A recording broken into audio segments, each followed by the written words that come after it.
So, für alle, die das Spiel kennen, Kerbal Space Program, ihr könnt euch vermutlich denken, wo ich bin. Das ist Minmus. Kerbal sieht man von hier aus nicht. Aber ja, ich bin hier mit meinem kleinen Mining Shuttle, 1 von 2. Und wie man hier oben sehen kann, habe ich es mittlerweile komplett voll gemacht und bin bereit zum Starten.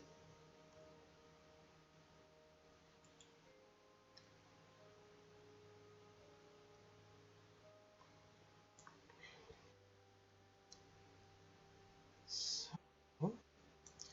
Und ja, ich benutze MechChat,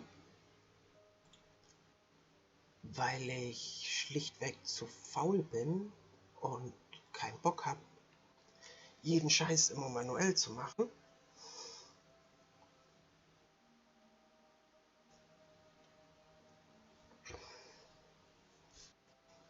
Und naja, dieses kleine Shuttle, wie man sehen kann, das sind ein paar Radiatoren, ein Bohrer, bisschen Monopropellant, hier ein paar Erztanks, hier sind noch mehr Erztanks, hier ist noch ein Radiator, ein Dockingport und hier unten ein kleines Service Bay. Der Rest sind eigentlich nur Fuel Tanks. 2 Terriers, das reicht völlig für jeden kleineren Mond, der hier vorkommt. Und für alle, die sich fragen, wo meine Solarpanels sind, ich habe keine Solarpanels, sondern hier drin steckt ein kleiner Nuklearreaktor. Sehr klein, nur 1,5 Megawatt. Aber das reicht völlig aus. Außerdem Probe-Core, ein paar Science-Experimente sind hier auch noch drin. Weil das hier ist nicht das Hauptschiff, sondern nur ein Unterstützungsshuttle. Und vielleicht sieht man jetzt hier noch, da hinten ist das zweite Shuttle. Das ist, glaube ich, noch nicht ganz voll. Werden wir sehen. Und nachdem ich jetzt gestartet bin, werde ich am Mutterschiff andocken. Das seht ihr gleich.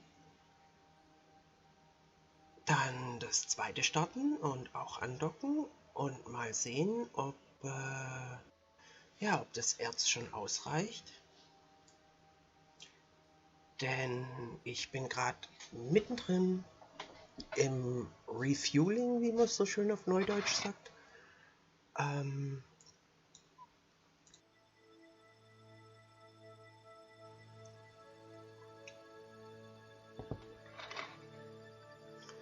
Um eine Mission zu starten. Beziehungsweise die Mission gibt es schon lang. Ich habe einerseits ein paar Touristen an Bord, die noch was erleben wollen. Und das hier ist Karrieremodus. Also ich muss Science-Punkte kriegen. Ich bin nämlich noch relativ... Ja, ich bin irgendwo in der Mitte. Ich bin jetzt bei den 500 Punkte Tech-Nodes. Habe heute erst den letzten 300er freigeschaltet. Also, ja. Und durch die Mods, die ich habe, kommen da eine Menge Science-Nodes dazu, die ich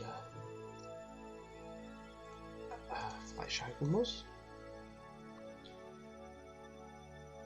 Und wer genau guckt, sieht hier schon, mein Ziel ist die ISV Schrödinger 2. ISV, Interplanetary Science Vessel.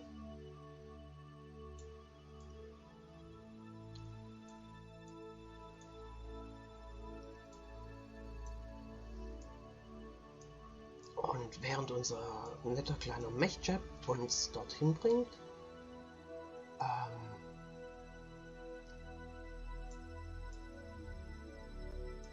können wir uns anschauen, wie faszinierend Minmus von hier oben aussieht.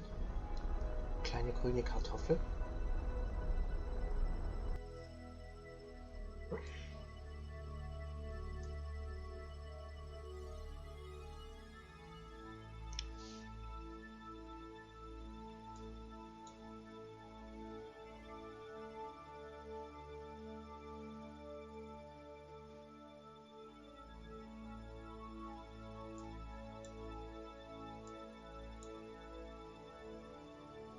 Und ich sehe gerade, ich habe einen massiven Fehler gemacht. Ich hatte die Höhe auf 85 Kilometer gestellt, was total bescheuert ist. Weil die ISV Schrödinger ist in einem Orbit von nur 20 Kilometern, eigentlich um Treibstoff zu sparen, beim Starten und Landen von den Mining Shuttles.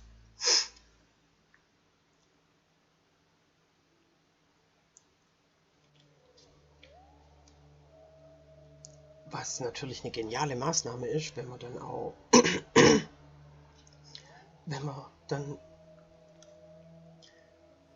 auch den passenden Orbit einstellt.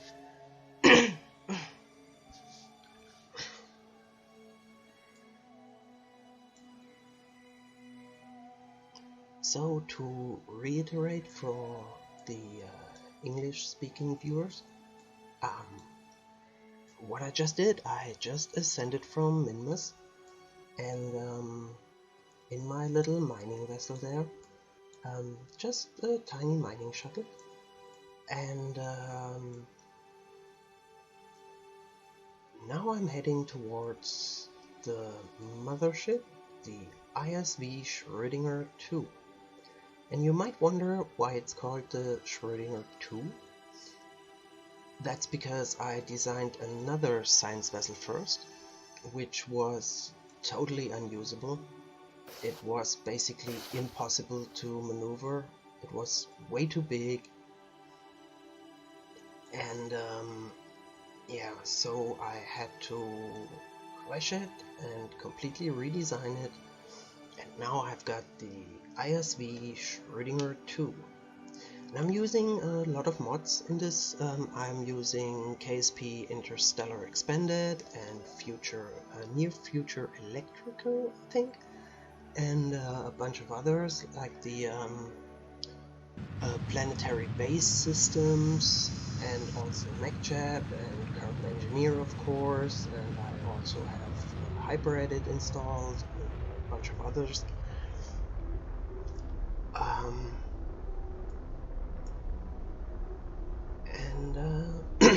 Yeah, you will see when once we get close enough.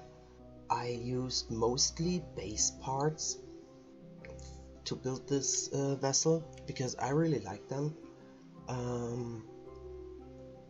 Even for building spaceships, it's really nice. You can just add an adapter and then have two planetary modules, one on the top, one on the bottom, and you can just add them onto each other,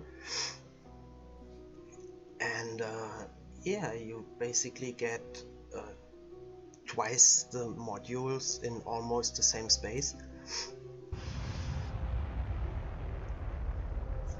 And here we can see MechJab is doing its thing, and just accelerating towards the Schrödinger and getting us close. That pinkish thing down there is the second shuttle, because there's two of these, just to help with refueling this thing, because it has a massive amount of liquid fuel in it, and yeah, refueling it with just a single shuttle would take forever. It takes forever anyway, but yeah, each of these shuttles has 1200 capacity of ore, and that translates to something like basically I think like 1500 or something like that liquid fuel. Yeah, and this ship has 70,000 liquid fuel in it, so yeah. It takes a lot of flights to fully refuel it.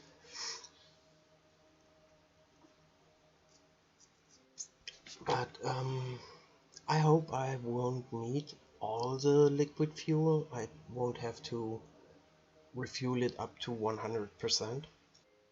Because the next mission, the mission I'm planning on doing today, is going to Duna. Because I have some tourists who need to fly by Duna, and I already visited Duna before, so Duna itself is not gonna give me any signs, but Duna has a moon called Ike, and I never visited Ike, so I'm only going to Duna to visit Ike, and also these shuttles, they are not built for atmospheric re-entry or horizontal landing. They are only made to land vertically and are not designed to descend into an atmosphere. So I couldn't land on Duna safely, I only can land on Ike. And these two carrier engines, they don't have too much thrust, so I think, yeah, I might be able to land on the Mun, but I don't know if I would have enough Delta V to get off of it again, so I'm not gonna try. I'd rather stick with the smaller buddies like Minmus, and Ike is very tiny. I might go to visit Eve once and then refuel at Gilly, which is Eve's moon, of course. And yeah, we're approaching the ISV Schrödinger at 2 meters a second.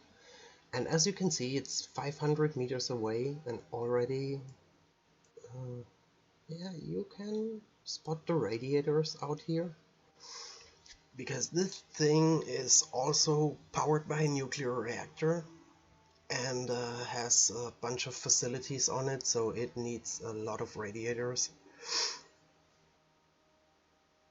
That was also a flaw in my first ship. It was almost unmovable. It had the maneuverability of a brick, yet still was constantly overheating because of too little radiators. So I added a bunch of them to here, and these are all of them, I think most of them are modded radiators. Like these, the graphene ones, I don't even know exactly from which mod they are, but I really like them. Like, I like the black because in stock KSP most things are like this bright white, or you can get some orange fuel tanks, but I really like the black of the graphene stuff to just mix up the color scheme a bit.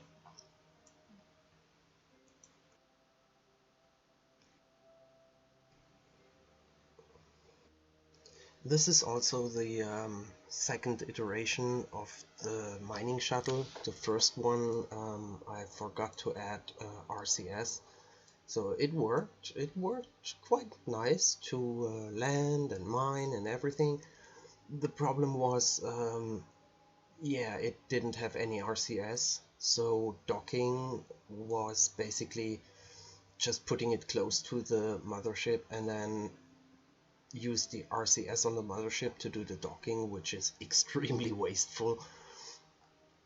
And I used so much monopropellant on the mothership that the mining wouldn't have, it would be completely useless. So yeah, I added some RCS ports on here, and also the first iteration didn't have this radiator and it used smaller ones out here, and I used the stock radiators here, which now is also one of these graphene ones.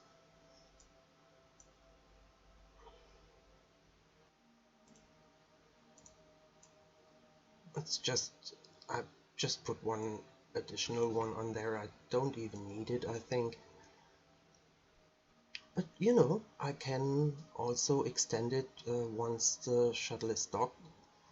And you can see we're approaching the Schrödinger from the engine section.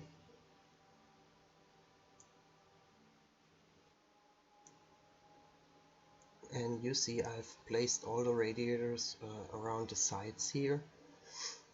And these panels are also, they're called titanium, they're skin flat titanium radiators. And in case I need it, there's also some extendable radiators. I'm just gonna set the docking port as a target.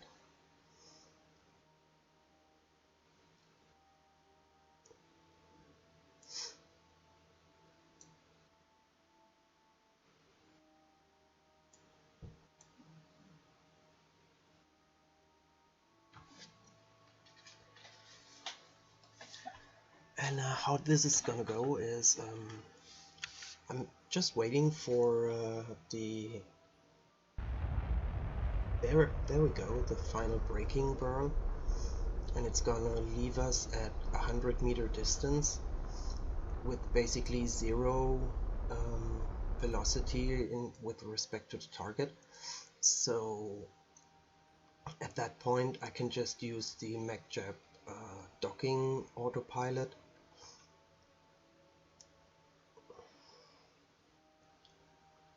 which I'm totally intending to do. And I know a lot of people consider MacJab to be too cheaty, but yeah, I mean, that's how spaceflight works in reality. You may wonder, like, many people call Kerbal Space Program a explosion simulator because, yeah, when you start playing you have a lot of explosions and a lot of stuff blowing up and everything. And yeah, isn't it kind of funny why that doesn't happen with real spaceflight? I mean, even the early days of spaceflight, like back in the 60s, yeah, some stuff blew up, but not nearly as much as in KSP. And I guess the reason is because most of the stuff is controlled not by people but by computers. Which totally makes sense. A computer can react much faster. So yeah, now I'm gonna do the docking, and for that I'm opening the docking port, select control from here, and then I'm gonna open MacJab with the docking autopilot. I already set the docking port as target, and that's basically it. And I can activate the bounding box, which shows the safe limits where it will move, and enable autopilot, and that's it. It's gonna use the RCS on the shuttle to basically move us to the right point. And I think, yeah, I'm gonna use the force roll functionality. Once we're close, to make sure that the shuttle is docked in the right position. Yeah, because both of them need to be in the same, roughly the same position, so that the ship as a whole doesn't get too imbalanced. because that would give us massive problems when doing the acceleration. And while flying by here, we get a nice view of the engine cluster on the Schrödinger, which is a bunch of nuclear engines, 15 of them. And each of them, they are placed on these tri-couplers, and then just the Rockomax fuel tanks.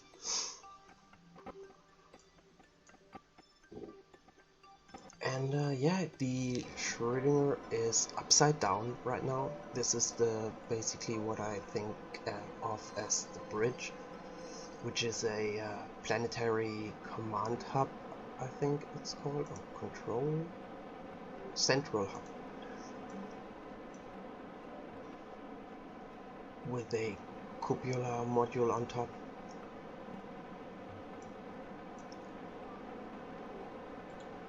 Yeah, it's using a bunch of monopropylene.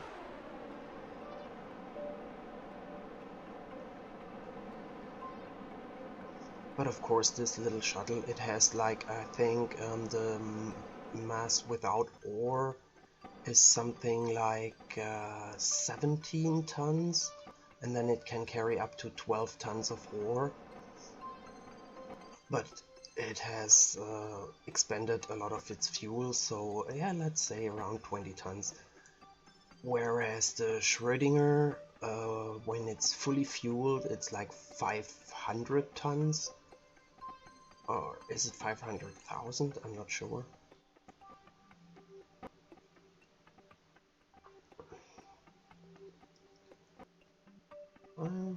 Maybe I can check that later.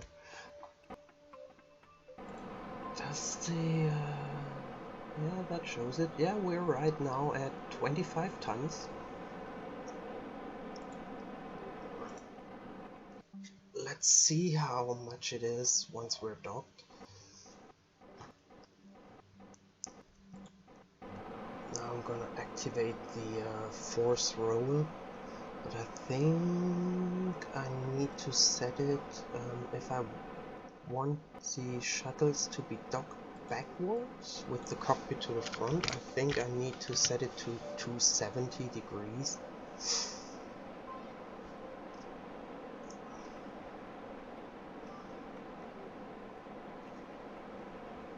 And yeah, things like that. I mean, you can do all of that manually, but it's, especially if you want to do this with any kind of precision, it's ridiculous hard to dock two vessels exactly at the same angle and everything, and just the docking all by itself isn't easy, and then doing it at an exact angle and everything, yeah, it's not fun. And I play a game for fun, not, yeah, it's not the like the mini game of following the little nav point marker and playing around with maneuver nodes. That's not the fun part for me.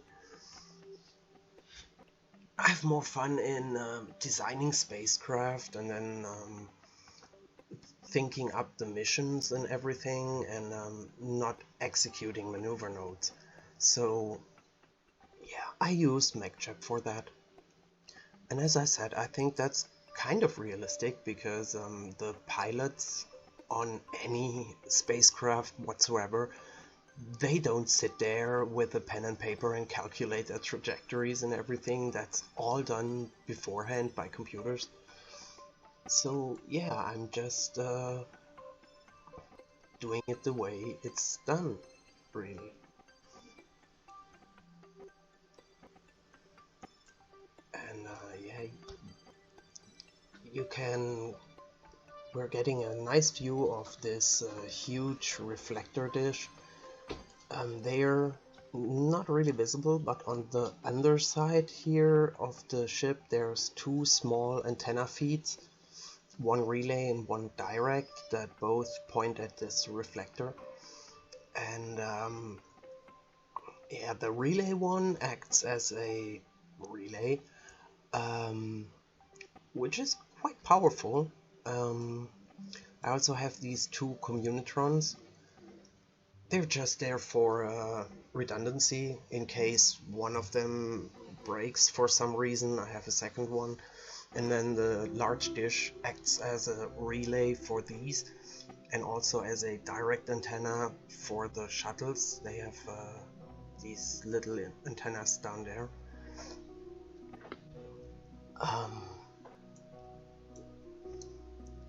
Yeah, you get a nice view. Also, yeah, the service base open. There's also science experiments in there.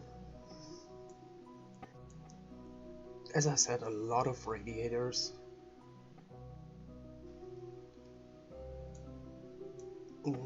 These are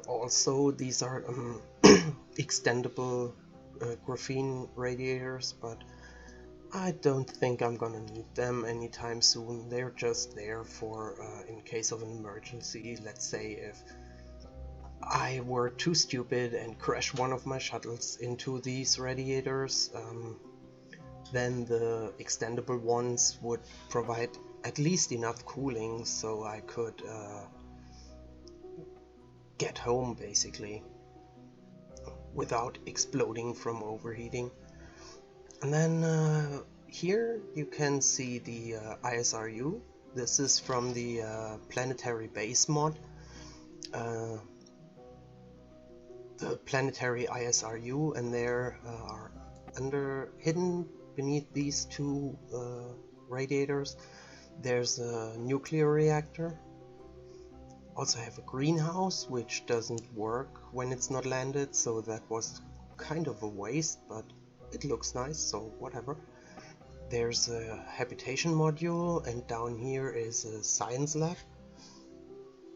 Then in the front here we have a nuclear fuel storage, having 1000 enriched uranium, so I'm not gonna run out of power anytime soon. And also up here is a centrifuge, so I can reprocess any fuel that I've used. So this thing it has power for ages. And yeah, we're in the final phase of docking, moving towards the ship. As we can see, the angle is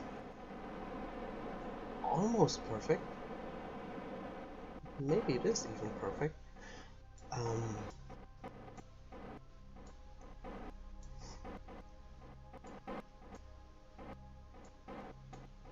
in a few seconds we're going to be docked to the main vessel.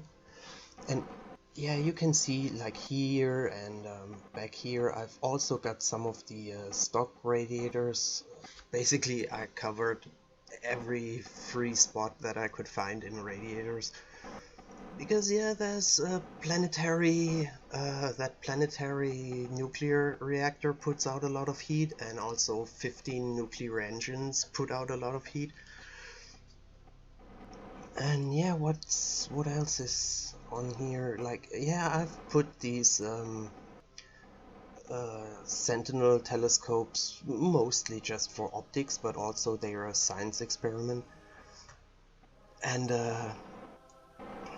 on each side I have a survey scanner that yeah, because yeah, if I want to fuel up and have mining shuttles, I need to find the right spot to mine basically, so I needed to have that.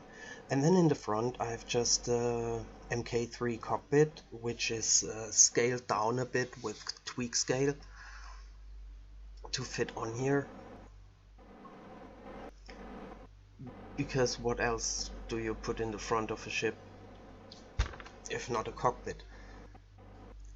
And also I have like these two docking ports on each side. It has a shielded docking port, and then there's one more up here just for yeah, if I want to dock another ship to it, like to transport tourists or crew or whatever.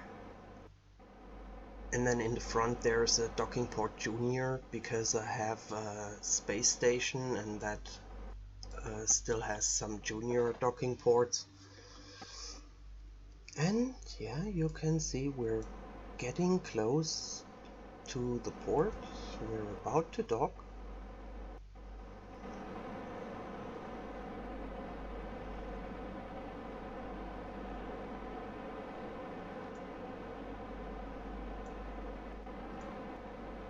We should already be in attraction range of the docking port. MacJab is doing a great job of keeping it straight and aligned. And yeah, it's something like a 3 and 2.5.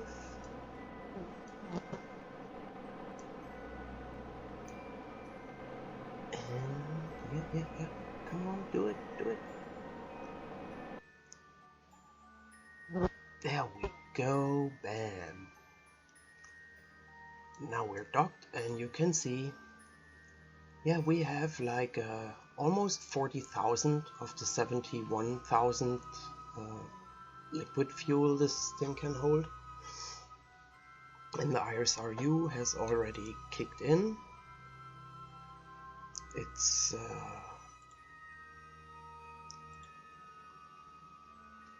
I'm gonna nope, I cannot run all 4. You can run 3 without overheating. Only if you start the 4th one, then you start overheating.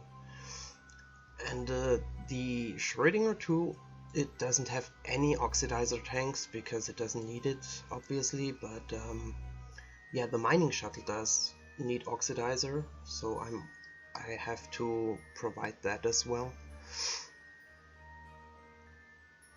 And yeah, you can see we're using 1.5 ore to make 1 monopropellant, 1.1 oxidizer, and 0.9 liquid fuel. So that's quite efficient.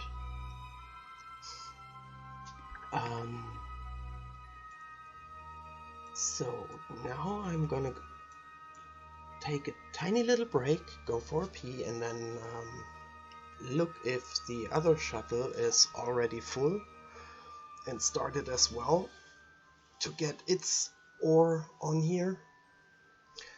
See you.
Okay.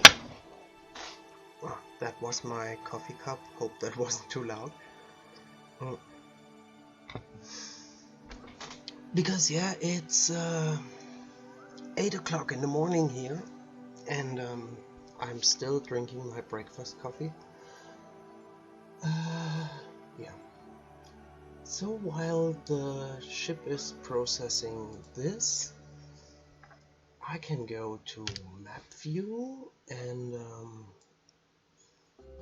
switch over to the where is it?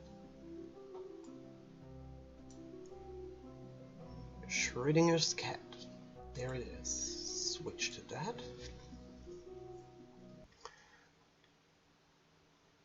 And see if it's already mined the 12 tons of ore that I need.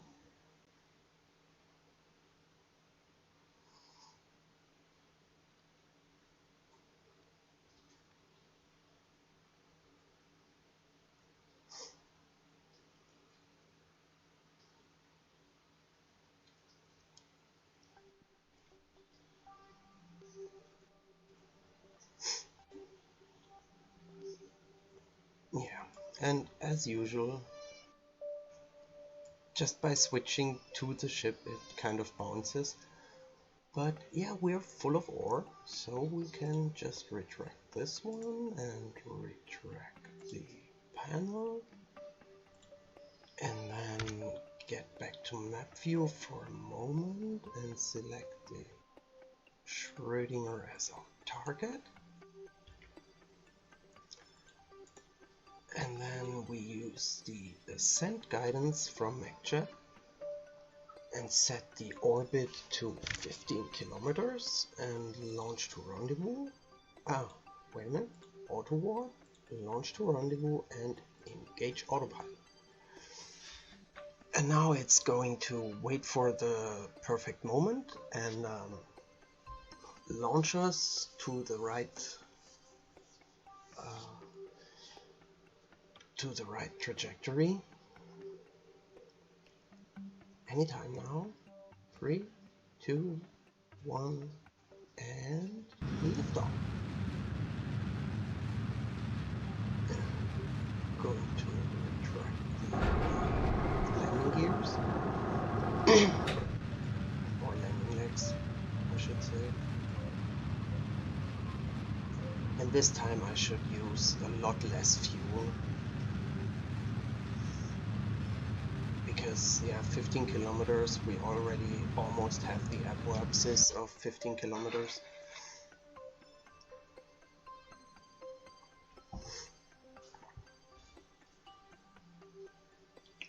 So, yeah, landing and then launching from Minmus, it usually takes only half the delta V these shuttles have.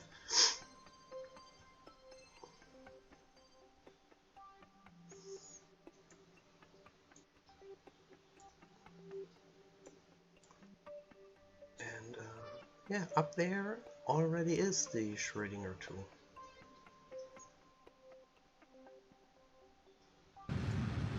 It's our circularization girl. It's a hard word to say if you're not a native English speaker. Some debris floating out there.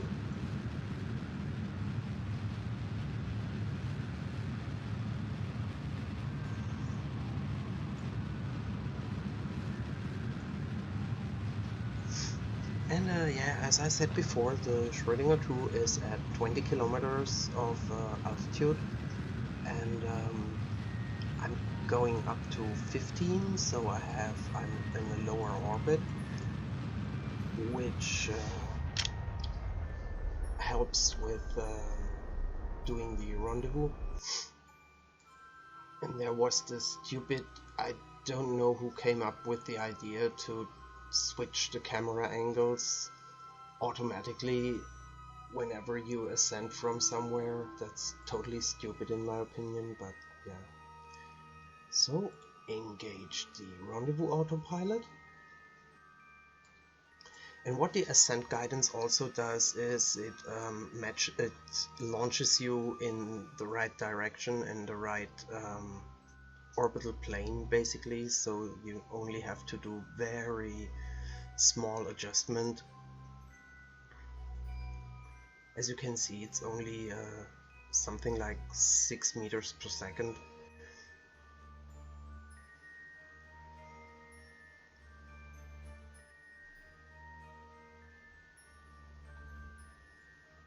And yeah, these profiles, it always happens the same. It does, it matches the planes and then it does a little some phasing orbits to basically match the to get to the right spot, and then it matches the velocity and leaves you with a relative velocity of 0 and whatever distance you set. I could set it to like 50 meters or something, but the Schrödinger 2 is so big that 100 meters is just safe. I had set it to 50 before, and then you run the risk of crashing into the ship itself.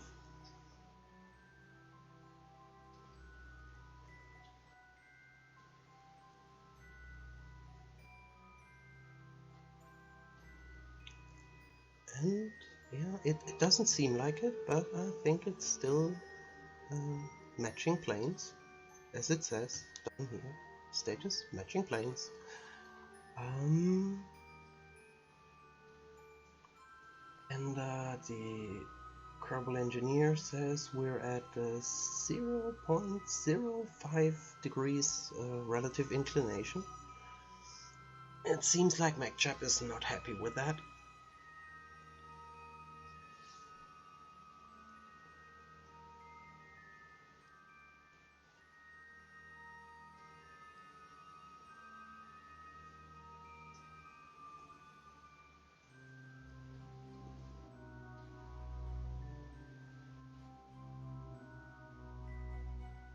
So it's going to do, yeah, now it's time warping.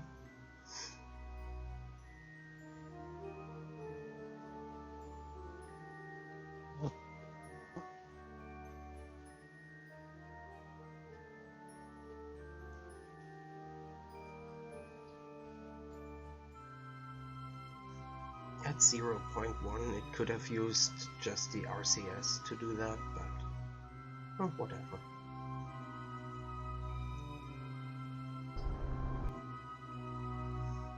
Yeah, now we're at a 0.0078 and looks like MacJap is happy with that and is going to do 8.3 phasing orbits, which is a lot.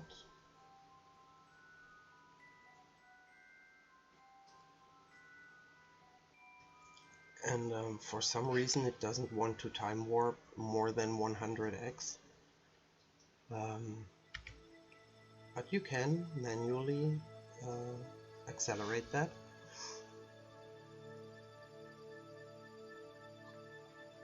And it will drop out of time warp all by itself, so you don't have to worry about that. And I think it just doesn't go faster than 100 because that would, yeah, if you look at this outside of map view, it's horrible, it's nauseating, and yeah, basically it just doesn't want you to get sick or anything. And there we go, it dropped out of time warp. Now it's gonna line up with the maneuver node.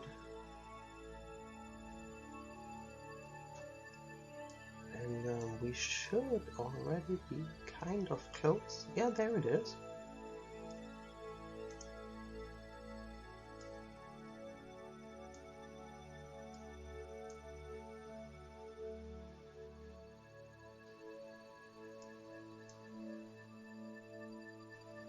A little time warp again, and now we should see the intercept burn.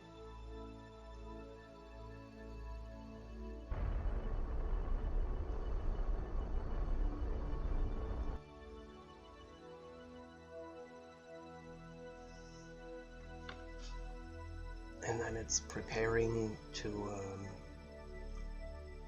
circularize. As you can see from the planned trajectories, yeah, it's going to coast over here, then do a little burn and get us a really close intersect there.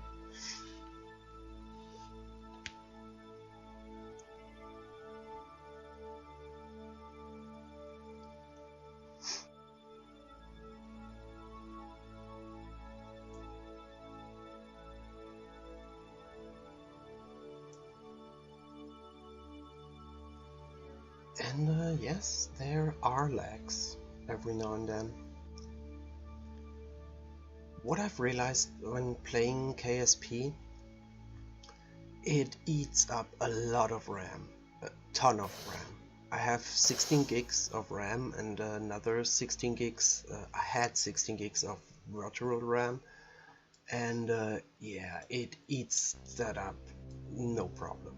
And now I've increased my virtual memory, so Windows shows like 80 gigabytes of total memory, and that seems to work. But before that I got error messages from Windows like, oh, I'm out of memory, I'm gonna close programs, save your work and whatever. And yeah, that sucks. And also it crashed sometimes when I played for a few hours, because I think there's some memory leaks. Basically it doesn't release all the resources properly. And there we go, just speeding by the Schrödinger 2, and for some reason I can't get the camera in the right angle to see it, but yeah, there it is.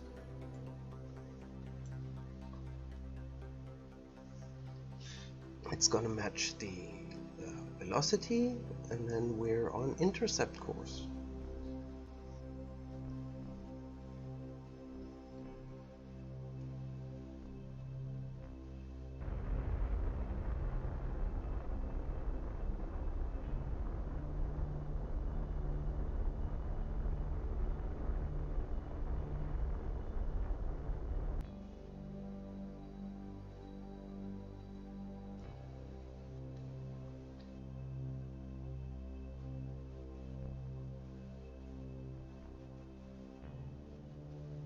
Now it's gonna accelerate towards the target to, you can see 5 meters a second, and that's what I said here. If you have like a big spaceship, you might want to set this lower to like 1 meter a second or something, which of course will make the whole process a lot slower, but is just a more safe option. If you have like a big ship with no RCS or very ineffective RCS, and it takes a while to realign the ship, then yeah, it's just much better to set a lower speed and maybe a bigger distance. And now you have seen it accelerates towards the target, and then it does a bunch of corrections while approaching.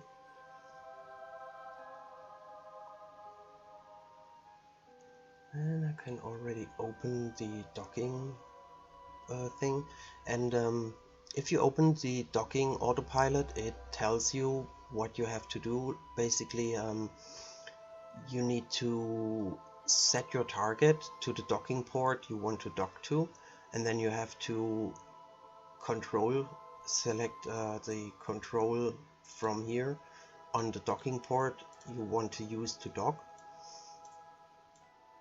And then yeah, that's it. Then you just enable autopilot and it does its magic. And if you want it to dock in a specific orientation, you have to set the force roll parameter.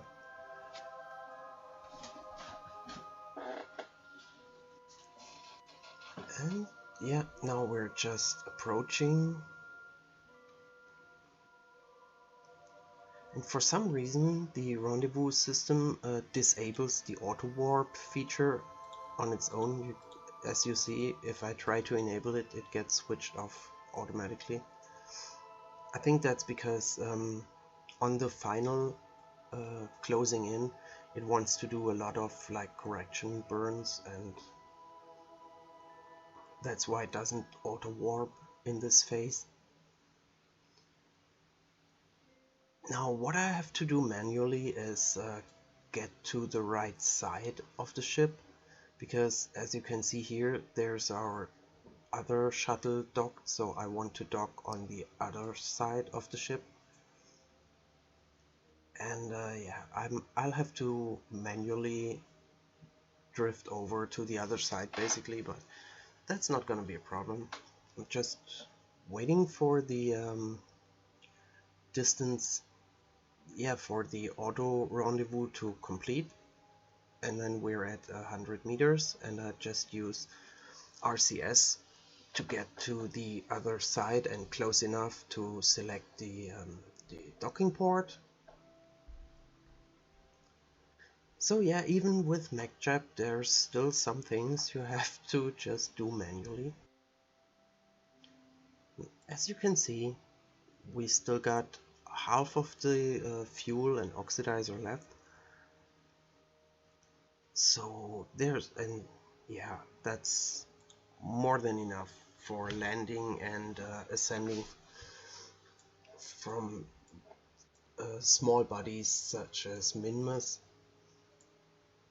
And yeah, that's all these shuttles are meant for. Of course, in like headcanon, you could also argue that they could be used as escape vessels in case of an emergency, but yeah, they really just fit 2 Kerbals, and I have like 15 on the Schrödinger 2. So yeah, if that ship, something should go wrong, then yeah, they're screwed. But yeah, that's kind of like it is. I mean, you have on the ISS, for example, you have like I think there's always a Soyuz capsule docked there or something, but if you have like 4 or 6 people on there and a single Soyuz capsule, yeah, that's not gonna save all of them.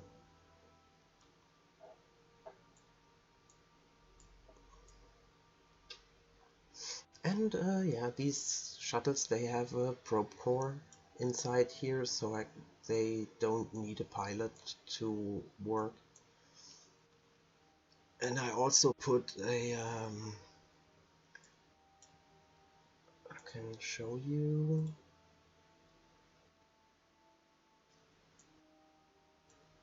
Like, there is a probe core, and then here there's also this science storage thingy, so that I can gather science data.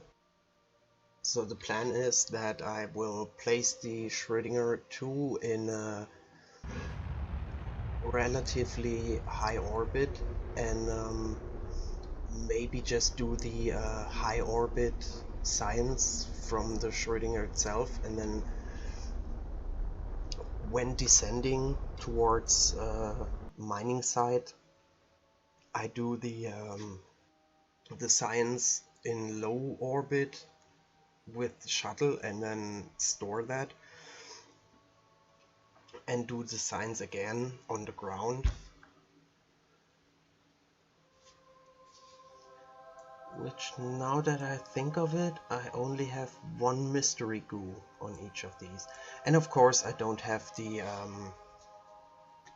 material science, because that thing is just rather big, and I didn't have room for it, so I'm not gonna get all the science that's possible. But then again, I have from a mod some additional experiments like the gamma ray scanner and magnetometer and stuff like that, which kind of compensates for that. And autopilot has disengaged, so yeah, I'm gonna enable SAS to stabilize the craft, and then enable RCS, and give myself just 0.5 meters is fine. Don't want to go too fast.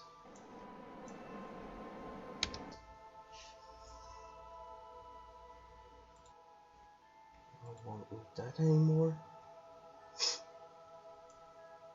And yeah, now I'm just slowly drifting to the other side of the ship.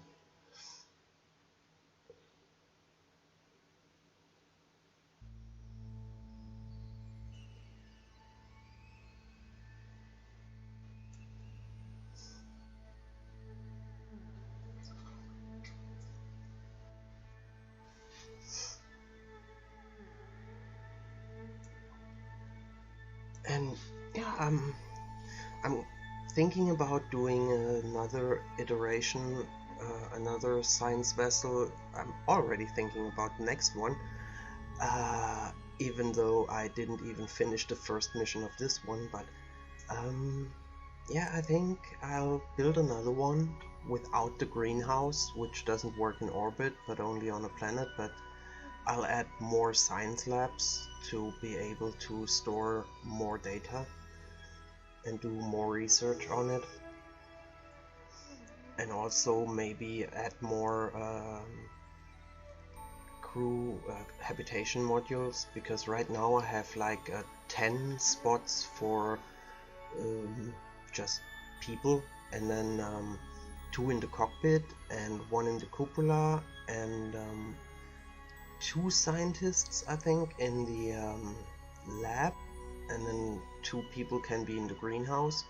I mean, yeah, in headcanon it's kind of nice to have a greenhouse, even if it doesn't allow doing experiments when it's not on the ground. But yeah, it's just like a nice place for the Kerbals to hang out, and basically a little space garden, which is a nice idea. And yeah, as we fly by, we get a nice view, a nice flyby of the Schrödinger 2 in all of its glory. I must admit, I'm kind of proud of this ship design. It's really quite nice.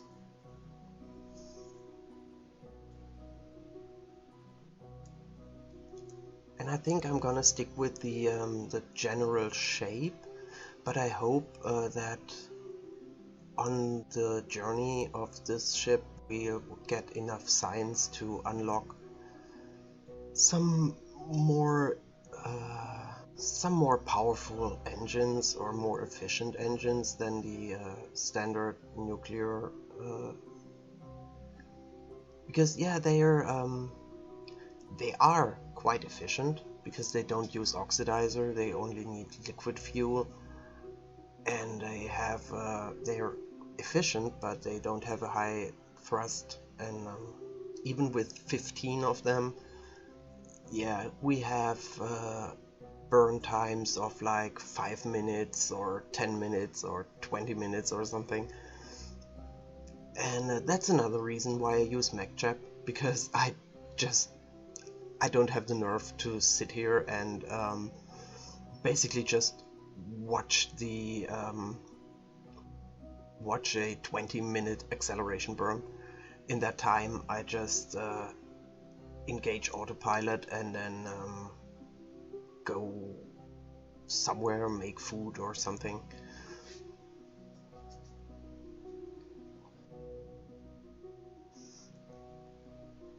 So yeah, maybe while we're coasting, yeah, you see down there this little spot down on that RCS tank? That's one of the antenna feeds. Don't know which one, the direct one. So a little bit more back here is the relay feed, and you can point both of them on this dish.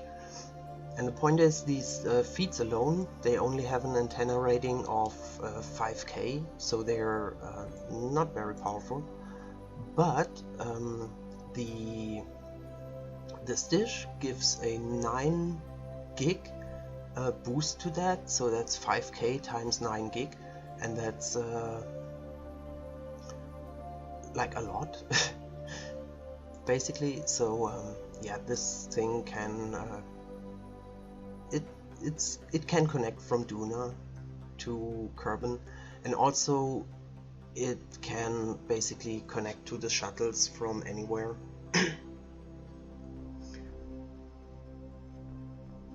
And that's kind of the idea, that the antenna is mostly for controlling the shuttles, and of course also transmitting the science back to Kerbin once we're in range again. Because I think to transmit science, I can't do that from Duna orbit. We'll see. I mean, obviously I did a test flight with it to see that it works, and that's why I have to refuel it now. But yeah, getting to Duna should not be a big problem. We should have enough Delta V for that. Trying to click, but it doesn't let me select the docking port just yet.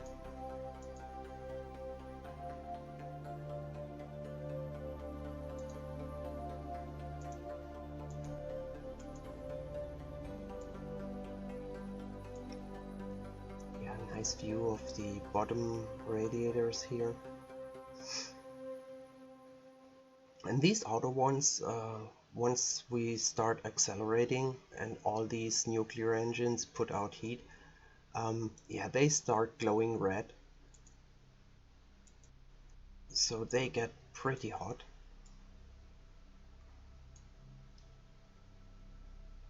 But I didn't actually need the extendable ones so far. So they're really just there in case of an emergency or something. Come on.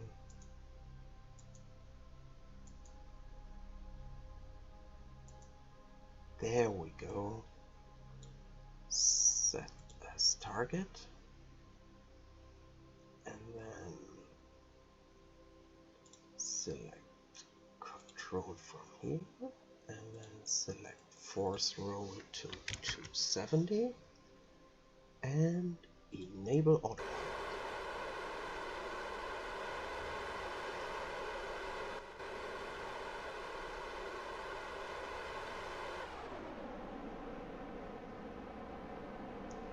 And now what the heck is it doing?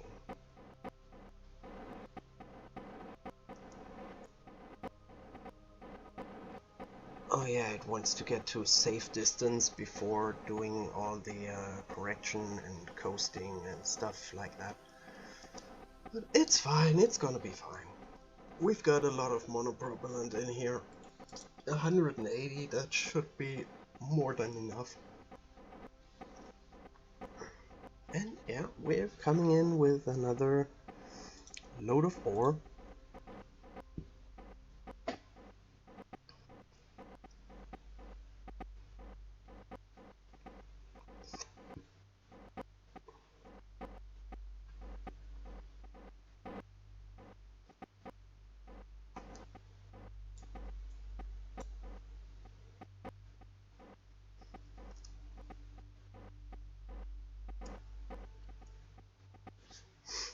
And I could have avoided this if I just waited a little bit longer, because if you're already on the right side of the ship you want to dock to, it doesn't do this safety distance thing. So now it's at a distance it deems as safe. You can also override that, but yeah, it's better safe than sorry.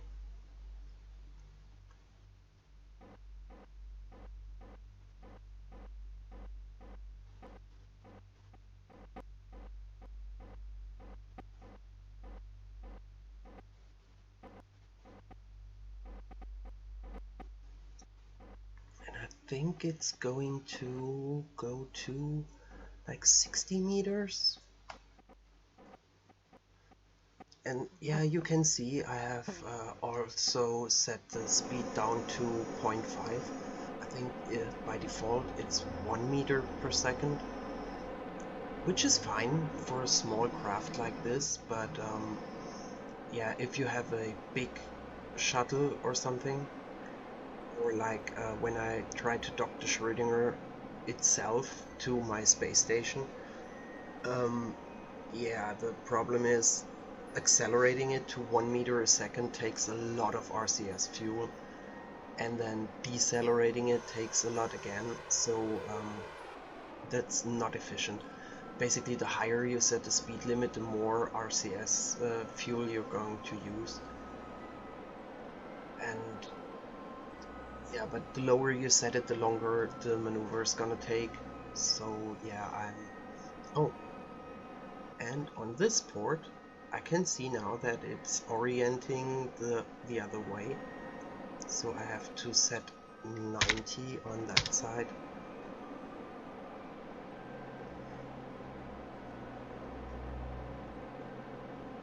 That's kind of odd.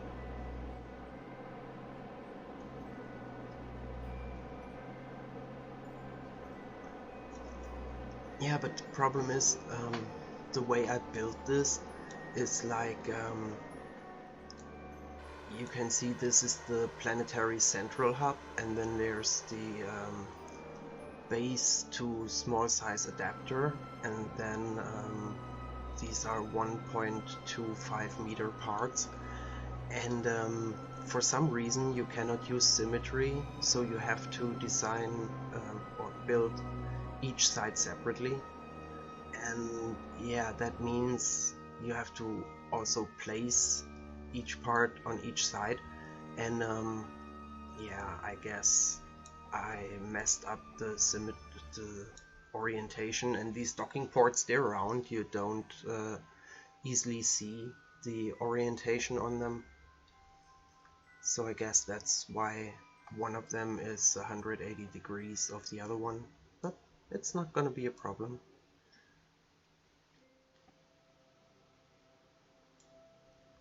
So as you can see, we're drifting slowly to the right side of the target.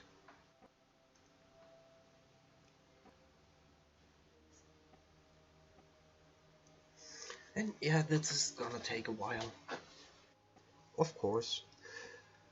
But as many KSP players will tell you, in space you don't want to be fast. Like, you have orbital velocities of kilometers a second, but any maneuvering, you don't want to be fast. You don't want to have a lot of relative velocity, because that's almost always gonna end in a crash. So yeah, 0.5 meters a second is it's slow, but it's gonna work, and it's gonna conserve us some fuel. And after all, we're here for refueling, and we don't want to use a lot of fuel while refueling, because that kind of defeats the purpose.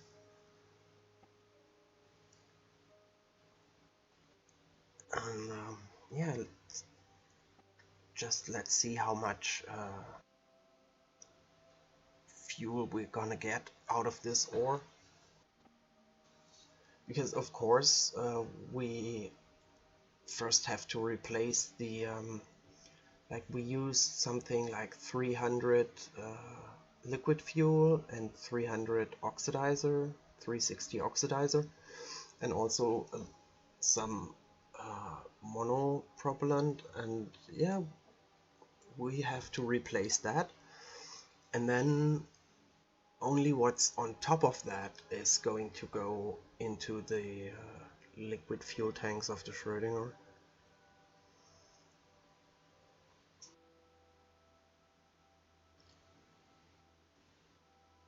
And as you've seen before, they are huge. It has over 70,000 liquid fuel, so yeah, that's gonna take a lot of ore to completely refill.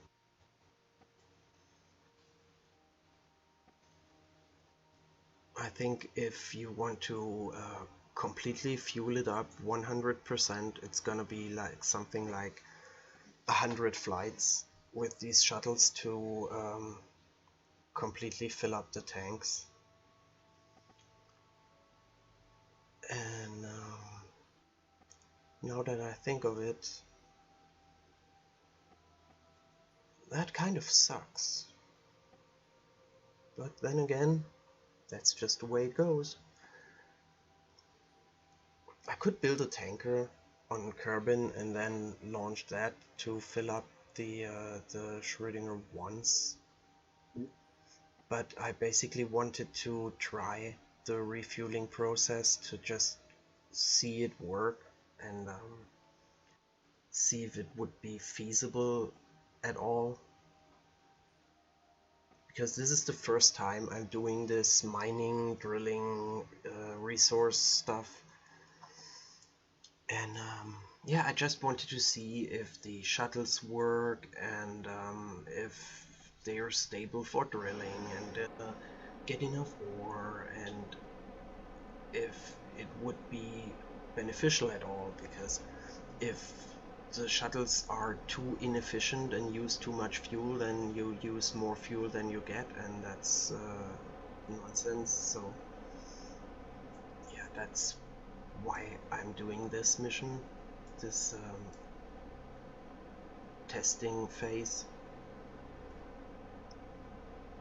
I'm pretty sure the other one should already be empty by this point, but of course I can't see anything of the main ship until we're docked. And yeah, you can see it's boosting to the side, so we're now getting aligned in this axis.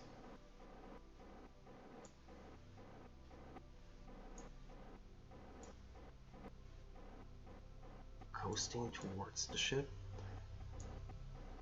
ever so slowly.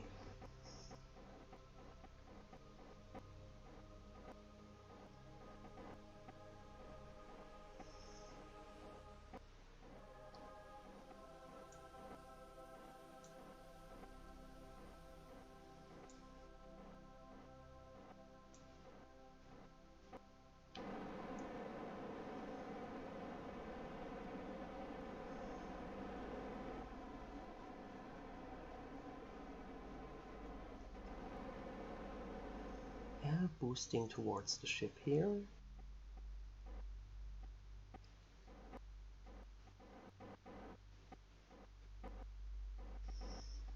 Getting close.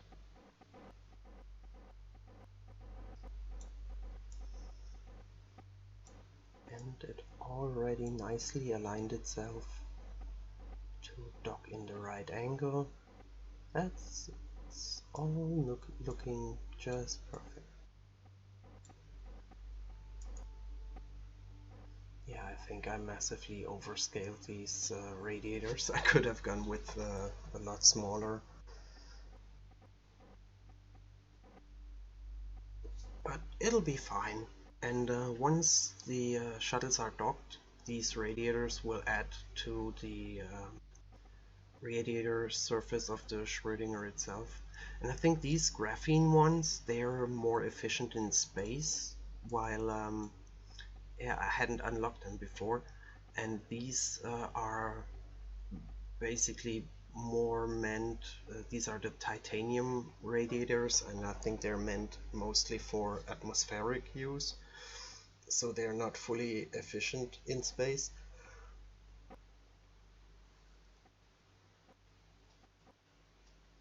But who cares? It's gonna work.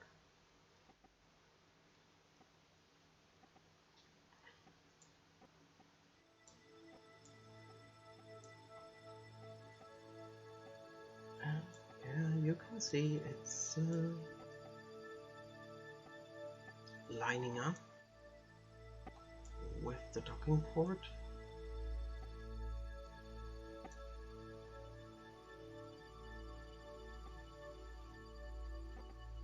And I mean, yeah, with a lot of practice, you can maybe do it with this level of precision, but it's not gonna be easy. So yeah, that's mostly the reason I use MagChat. I could do it manually. I did dock to my space station a few times.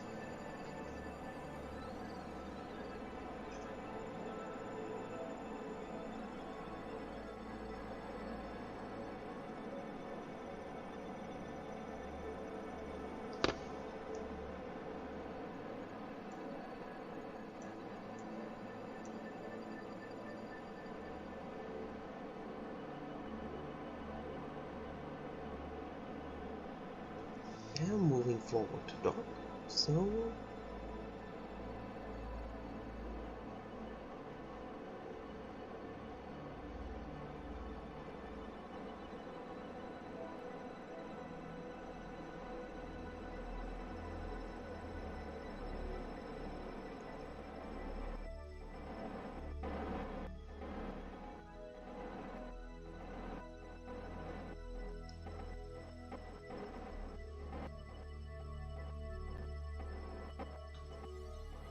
moving into dock.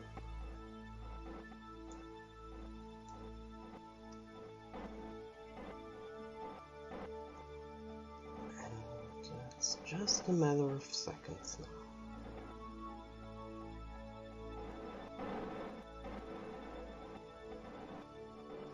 Yeah, from here you get a view of the nuclear reactor. And this is the also like these parts, the nuclear fuel storage and the centrifuge, and then I've got some ore tanks here, and all these are the planetary parts. This nuclear reactor, it's yeah, it has enough power by far, and I wouldn't even have needed the fuel storage, because 1,000 nuclear fuel, like 1,000 enriched uranium, that's way too much. We're never gonna need that. I'll decommission the ship long before even part of that runs out, and I might have to like dock this ship somewhere and transfer the resources, just for the headcanon. I'd rather not deorbit a ship and then have like 500 kilos of enriched uranium just raining down on the surface. I think that, yeah, the citizens wouldn't be too keen of that.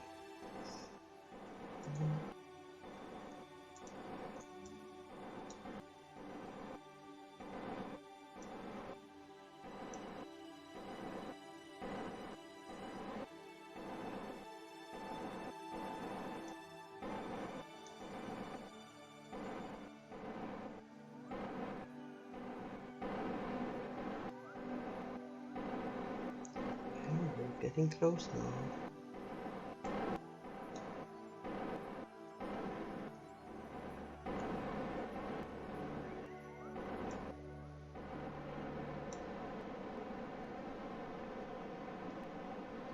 Almost there.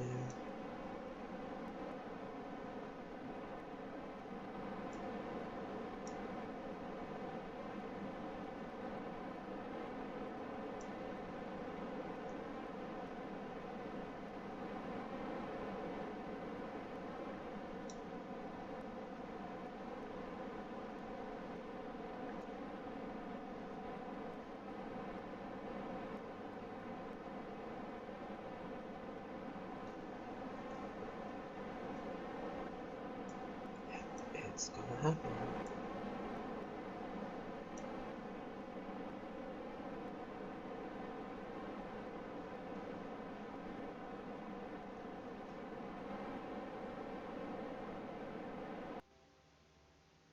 Bam, there we go.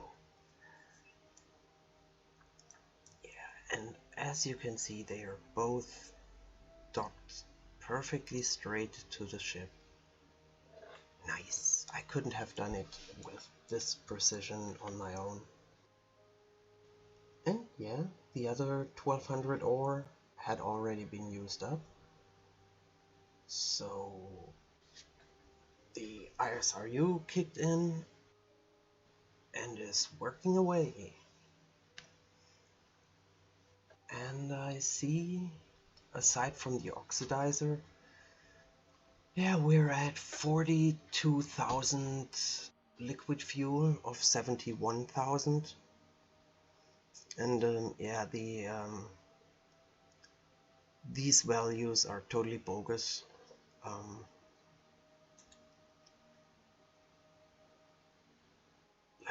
Yeah, Kerbal Engineer tells us we have 5,500 meters per second, which should be easily enough to reach Duna.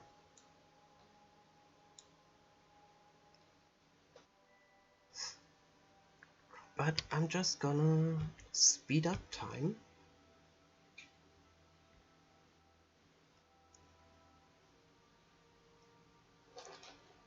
Just to see how much we get out of this load of ore. Okay, so now the monoprop is full. So I'm going to hey, stop the monoprop and start the LF Ox. So you can have liquid fuel or oxidizer or LF and Ox both, and you can also select all three of them, so you get all the a lot of each of these resources. So now let's time warp and see how much we get.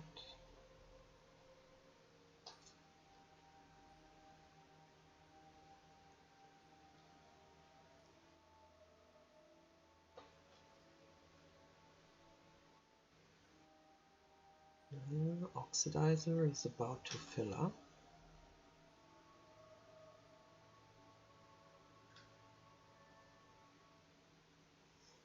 And oxidizer, of course, is only in the shuttles.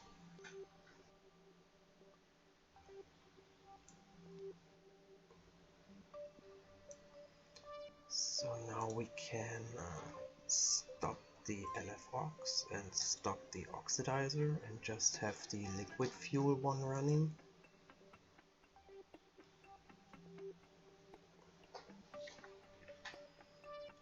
And then time warp again.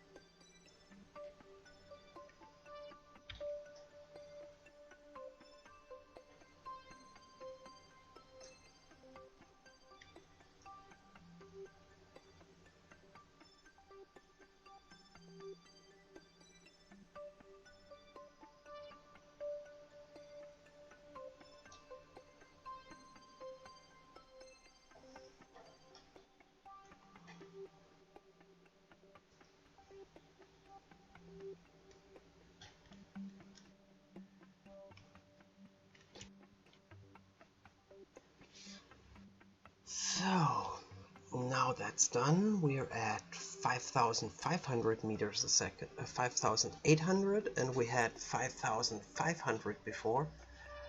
So yeah, one load of ore gave us 300 meters a second. And that means I'd have to go like at least 20 to 30 times to completely fill up the ship. And I'm not too keen on doing that. So what I'm going to do is first of all set my control to the cockpit.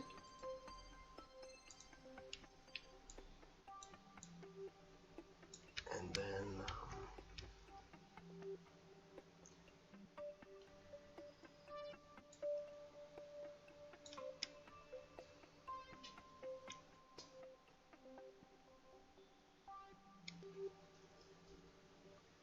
yeah, This ship is somewhat awkwardly aligned, so I'm just gonna use MacJab and use the maneuver planner to do return from a moon. And let's say I want to go to 300 kilometers. That's gonna be a little more easy. And then create the node. Yeah, we're gonna use 154 meters a second. That's half a shuttle full of ore just for getting from Minmus to Kerbin. But yeah, we're gonna do that. And then once we're in Kerbin orbit, I'm gonna launch a tanker and fill up the ship that way, because yeah, doing it all with the shuttles is going to take like for effing ever.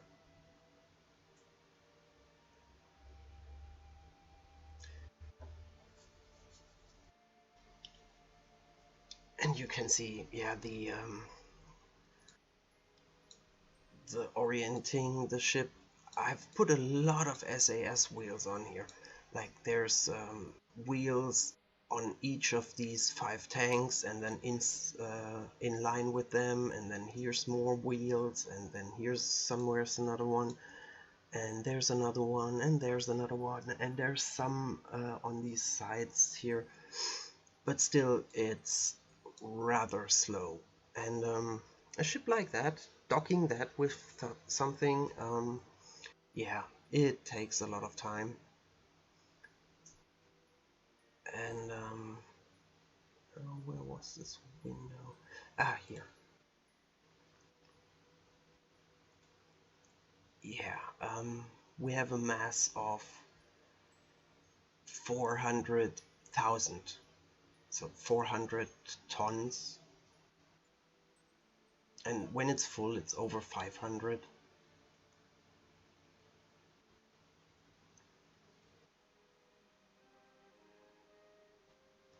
Oh, I forgot something. Yeah, that could have been bad. I need to shut down these engines, because if they're still active, then they're gonna fire,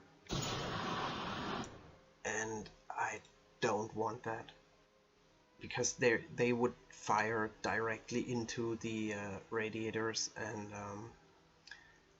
yeah, also I don't want to use oxidizer for a burn like this.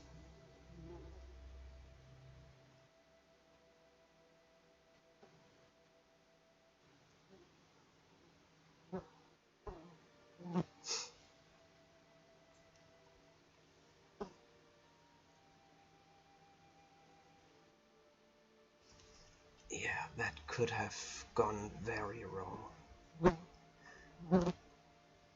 I hope that the attachment points for the shuttles are sturdy enough to basically be stable during acceleration of these 15 nuclear engines.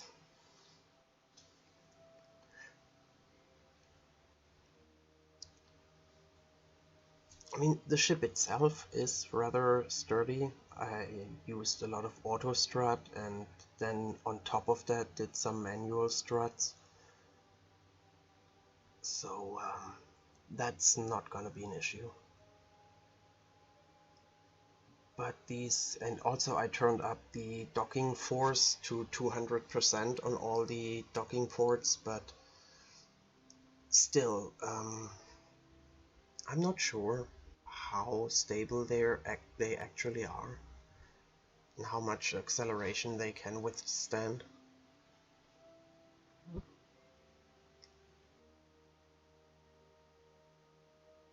Now, once I did this, once we're in Kerbin orbit, I have to go back to the surface and build a tanker anyway, so once that's done,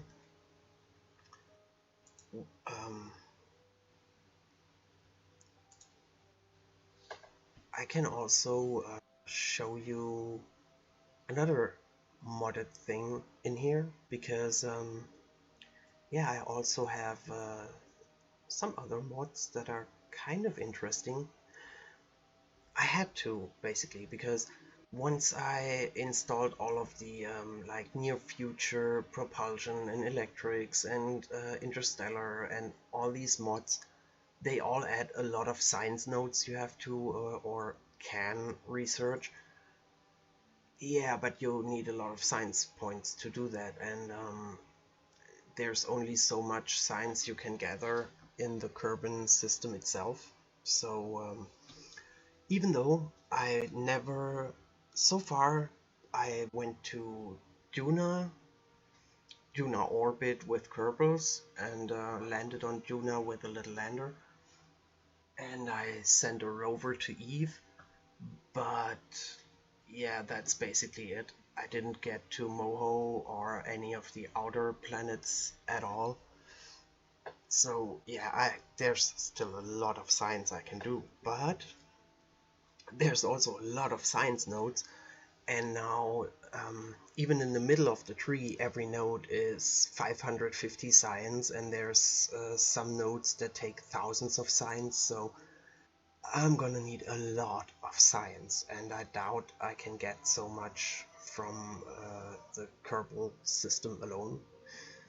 So yeah, I added some more solar systems, and I have to admit, I already cheated this thing into a different orbit. Basically, yeah, I had to, because when I installed all these mods, I had some contracts for tourism, and some of them included orbiting the sun. And yeah, then I installed Kerbal Galaxy, and the problem is that Kerbal Galaxy adds a whole bunch of solar systems, but what it does is it takes the central point, which is basically the sun, and turns it into a black hole, which is then the center of the galaxy. But that has the slight problem that if you have contracts that include orbiting the sun, these contracts, for some reason, automatically change to orbit the central black hole. And there's no way you can get there with normal methods. It's not gonna happen. You would need such an amount of delta V, because yeah, it's not feasible. Not at my tech level anyway. So I decided to just cheat my way out of that, and just cheat me into orbit around that. And even then it wasn't easy, because I had to do a flyby of it. And one time I almost, yeah, I had cheated the ship right onto the event horizon of the black hole. It was basically already inside and shaking violently and almost starting to fall apart. So yeah, it was close to that. But I only did that because of these stupid contracts, and I don't want to lose all the reputation and all that. And now all that's left on some of them is a Duna flyby, and that's gonna be part of my mission to Ike. So there's still some tourists on here. And yeah, you can see we're doing our burn towards Kerbin.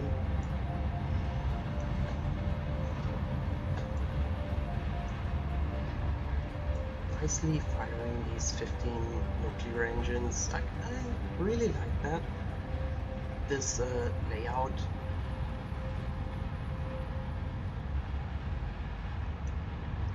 kind of reminds me a little bit of the Corvettes from Star Wars.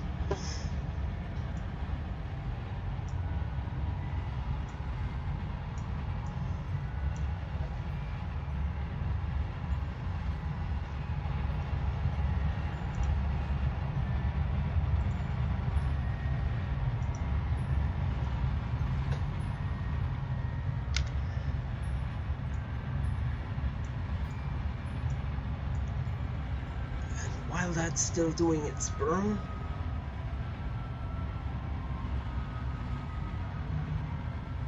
I'm gonna get me a fresh coffee.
Still burning. Burns, burns, burns, still burning nuclear fire.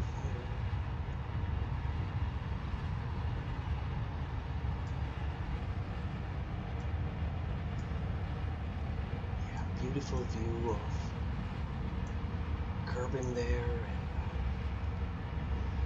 I think that's the mine.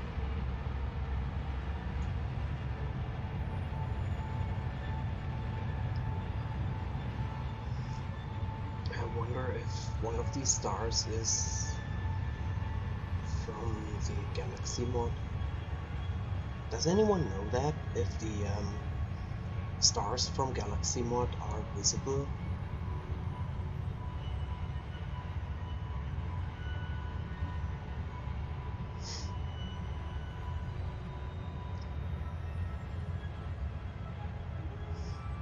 Oh yeah, and you can see it's already throttling down, but you could see there it's building up a lot of waste heat, and our radiators, they're already at 400 degrees and climbing,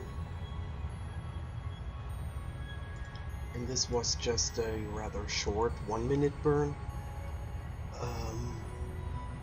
Yeah, getting to somewhere like Duna will take like a 10-minute or maybe 20-minute burn, and yeah, they're gonna get hot. And once the all the engines have completely shut down, it's gonna start cooling down again, but slowly.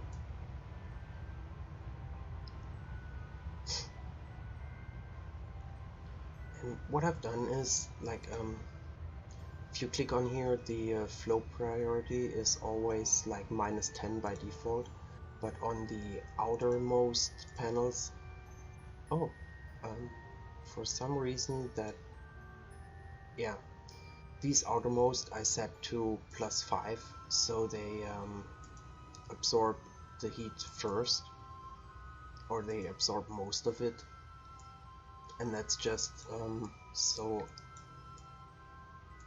I know where to, or I can just click on these and I know they will heat up first.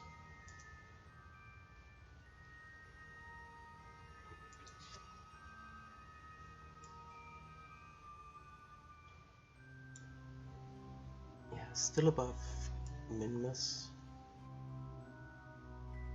Goodbye, Minmus. We're gonna leave. We're leaving on a jet plane.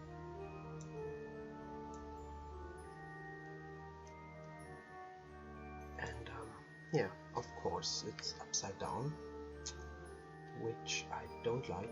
So I'm gonna try turning over the ship slowly. And I think the rotation should not upset MacJet too much. And while it's turning, I'll set it to circularize at the next periapsis.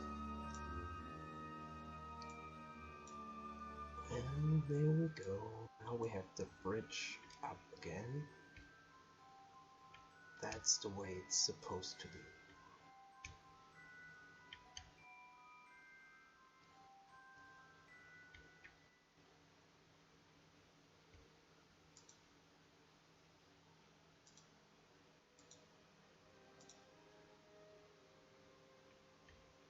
Yeah, and now if you look at the waste heat, this 1.3 means we're getting rid of 1.3 waste heat per second, and we've already built up 35,000. So yeah, that's a lot of waste heat to deal with, and it's gonna take a lot of time to cool that down.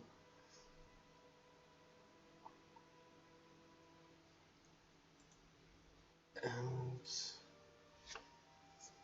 oh,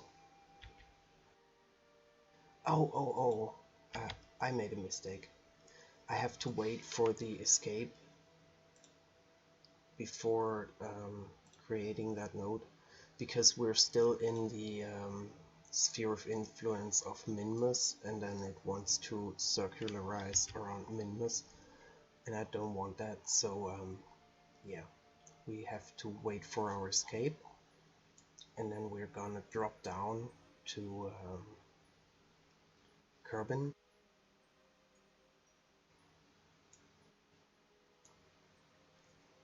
And I just hope we're gonna be orbiting the right way around in order to, yeah, I don't need to dock to the space station in this instance, but what I'm gonna do is I am going to change the I want that to be visible as a plane, and I just increase the priority on that, and that should make it still appears for some reason as a base.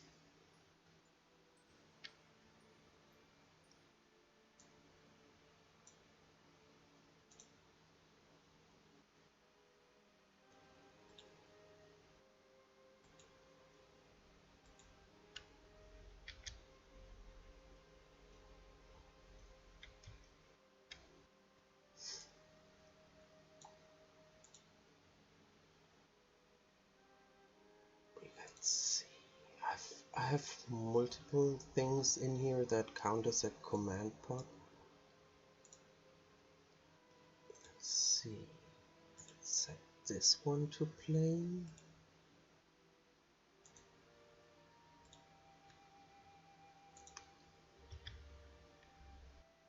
And it still shows a base. Maybe I'll have to like save and reload for that to update. But now we're just gonna time warp to the escape point, just leaving Minmus behind there. And yeah, you might be able to see that the game gets rather stuttery, because of course this ship is rather big, and yeah, there's a lot of parts. Now let's see. Oh yeah, the escape is far out there, 2 hours away. So let's just walk there.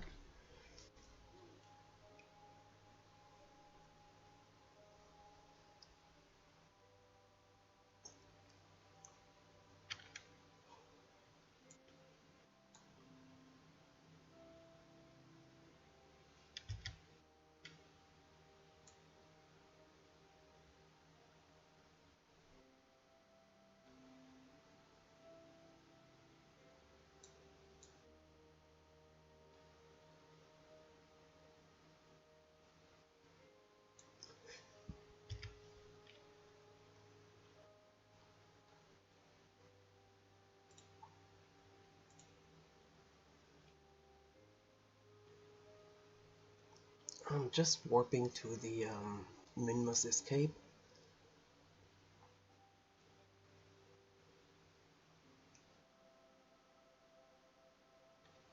And then circularizing at Kerbin is going to take a lot of delta V.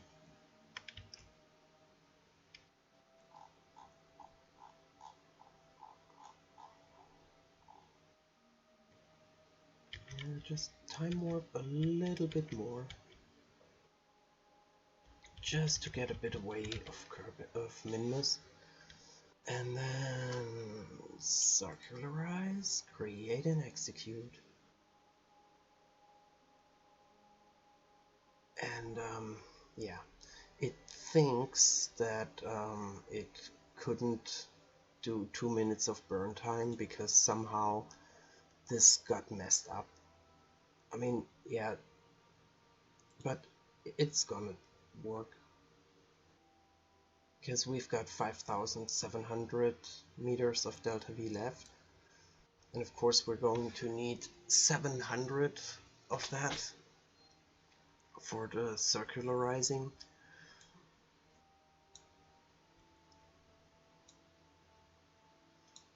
And you're gonna see, like, in this 3 minutes of burn time, yeah, that's gonna build up a lot of waste heat.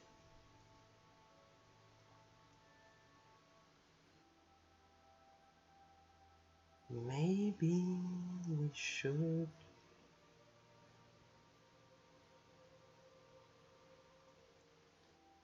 No.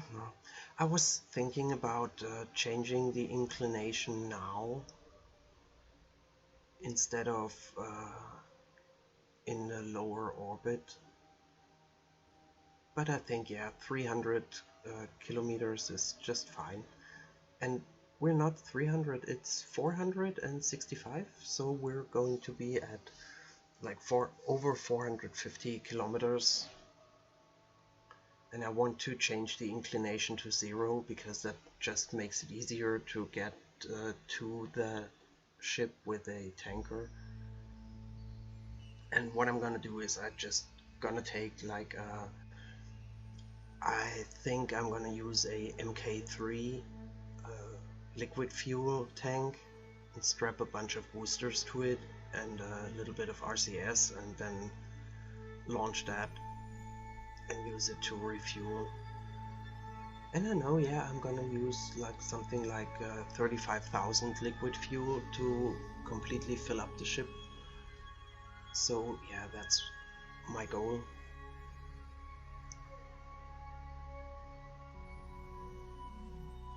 And there we see it. It has realigned itself. For some stupid reason, it always aligns itself with like this 90-degree angle. That's just a stupid thing that MacJab does.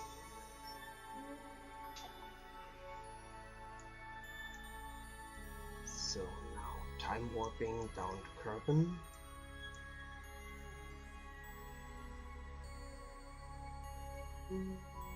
There's Kerbin.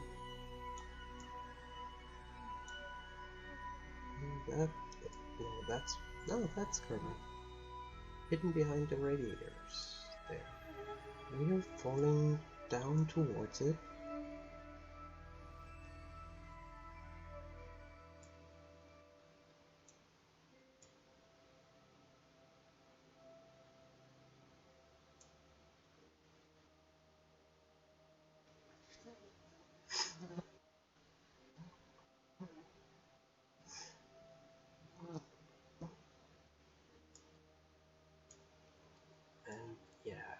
for a moment it looks like we would be crashing into the surface, but at least I hope that's not what's gonna happen, because it really looks like it, but we're just missing.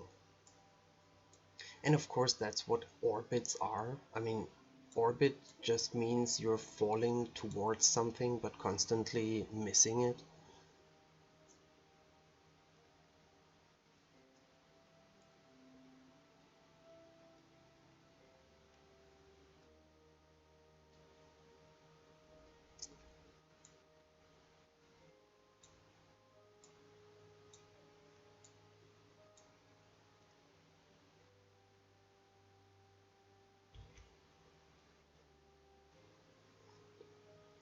And yeah, we're going to end up with this really high inclination. And as you can see there, this is my KSS-1, the Kerbal space station. And yeah, we're at least in the right direction, so I could dock there. And there should even be some liquid fuel left in the station. But yeah, it's not gonna be enough to completely refuel this ship.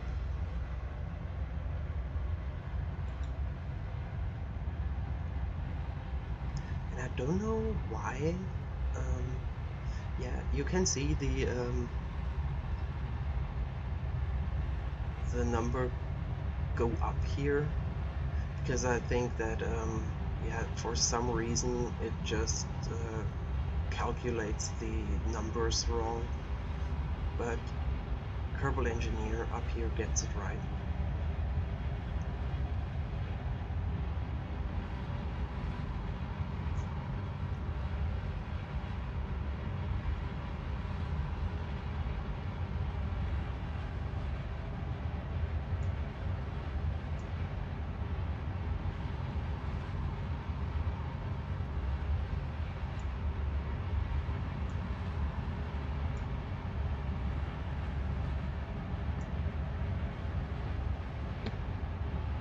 And you can see, even though we're using the rather weak nuclear engines, we get almost 1200 kilonewtons of thrust out of them, because there's of course 15 of them.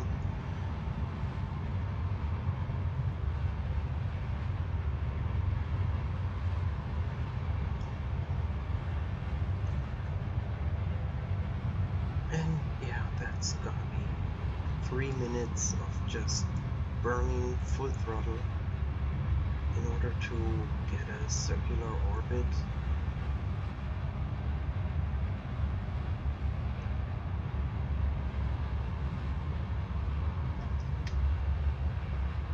And yeah, I have the better time warp installed, but if I try time warping now, like MacJeb will automatically switch back to 1x time warp.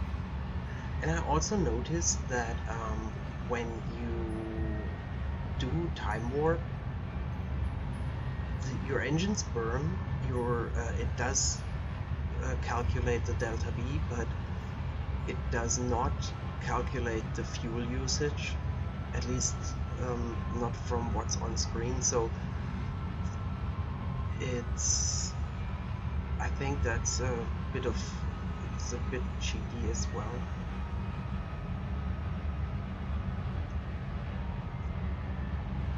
And yeah, now I see why the delta V showing on the left is going up, because as you can see on the right in the flight engineer window, the mass is going down a lot, because of course we're using up a lot of fuel.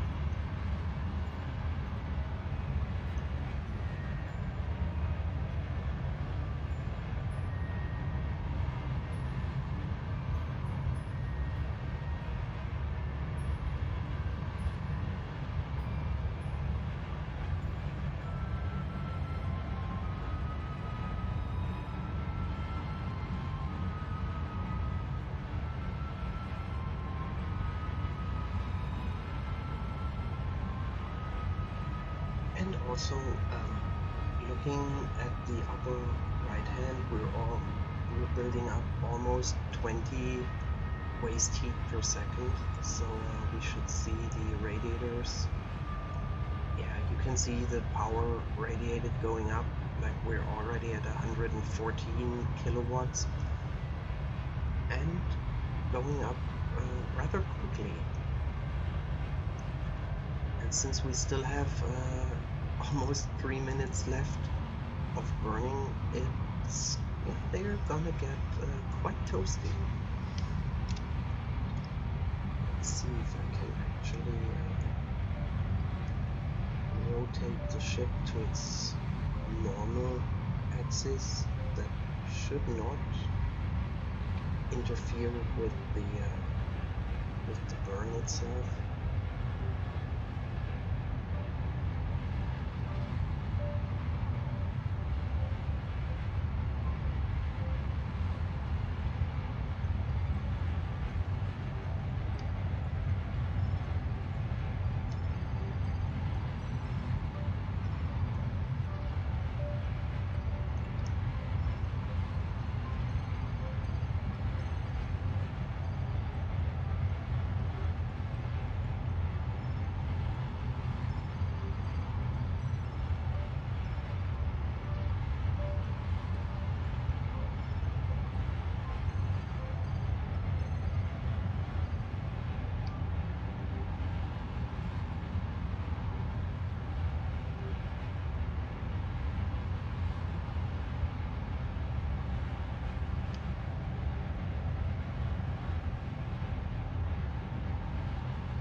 Here you can see the apoapsis ever so slowly coming down.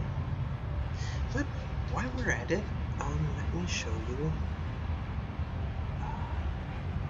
There's the one, of course, with some relays, and then this probe was for some contract. Then, of course, Minmus, and zooming out, we of course get Eve and Billy, and for some reason it just shows Gilly and not Eve. And then here's Duna, and of course nothing there, and then Junior Ilu. Usually this is around as far as you can zoom out, but if I keep zooming out, you can see there's a lot more. Like, yeah, in there. Funny, I had some solar communications relays before I installed this mod, and yeah, basically it moved all of them to the orbit of this central black hole, where they are completely useless. So yeah, that's kind of a bummer. But yeah, these are all other stars that we can go to and explore. But I'm not even gonna attempt to get there with conventional engines. There's Valentine. I don't know why it's such a Valentine. I think is from the Beyond Kerbal mod, and I installed that on top of the Kerbal Galaxy. So yeah, this one is added by another mod, so that's why I think it has this weird angle. And then here's all out there's Gargantua, which is just another black hole. So yeah, there's a lot to explore, and each of these is its own solar system with its own planets and moons and everything. So let's zoom back in all the way here. That's where we are still executing our circularization work. And yeah, it already slowed down a lot, bringing down the apoapsis.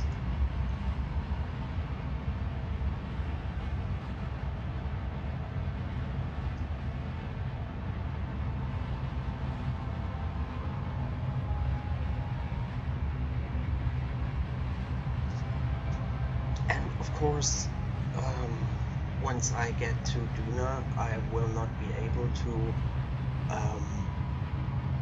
send a tanker to refuel. I just have to refuel at Ike with the shuttles. But then again, I want to take science from all the biomes on Ike, so yeah, I'll have to do a couple of landings anyway. But while we're at it, as I said earlier, I had already cheated this thing in orbit around the central black hole, and of course I took the opportunity and get some science from there, which is now stored in this lab, and yeah, 226 science again. So let's just transmit that, and I think there's also some science in here. Only a little bit, but let's transmit that as well.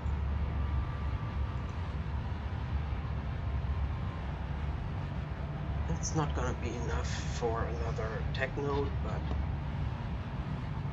just to get it out of the way. Because you can only store so much data in there, and it's full, you can't store anymore.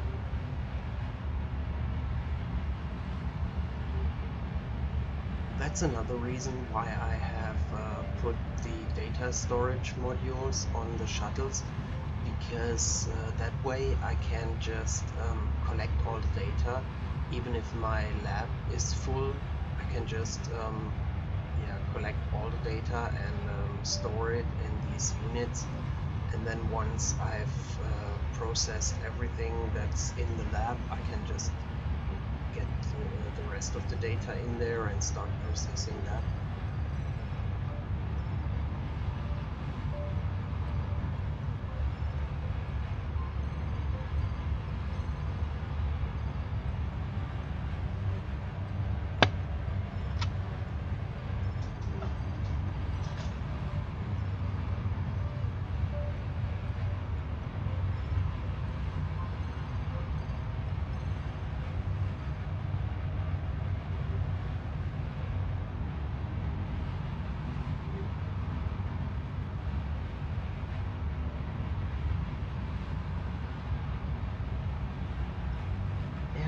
Just realized now that my reputation already dropped a bunch, because I think the last missions I did just took too long time and some contracts expired, which sucks,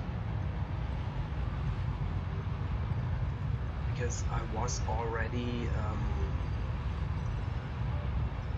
a lot higher in reputation.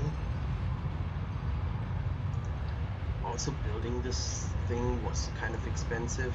Like this, the Schrödinger itself cost like something like 2 million to build. Not the least of which is the nuclear reactor, and nuclear fuel is also kind of expensive.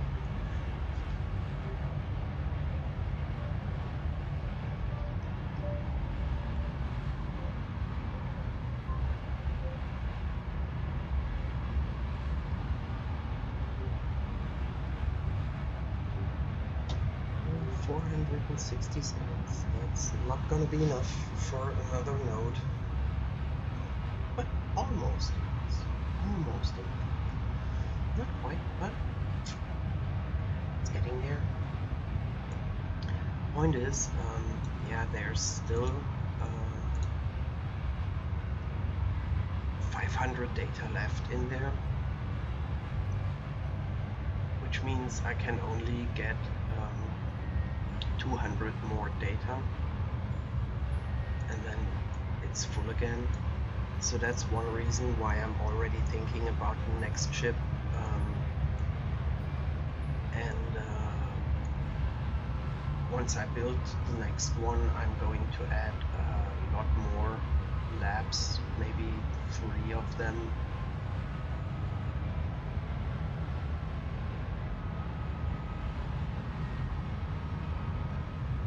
And yeah, I guess I'll not need the greenhouse, but then I want to have at least 2 or 3 labs,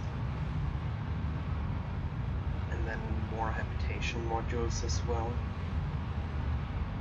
I mean, yeah, basically you don't actually need them all that much, because your scientists are going to be in the lab anyway, and I have a cockpit and a bridge to put the pilots in, and then yeah, 1 or 2 engineers, and yeah, that's basically it. I don't need any more.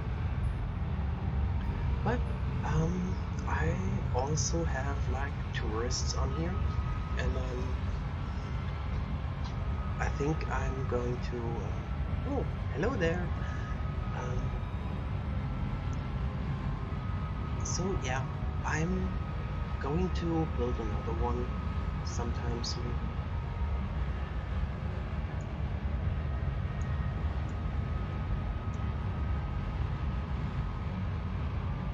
But for now, I just want to get this thing in orbit, get it refueled, and then get back to Luna.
It's interesting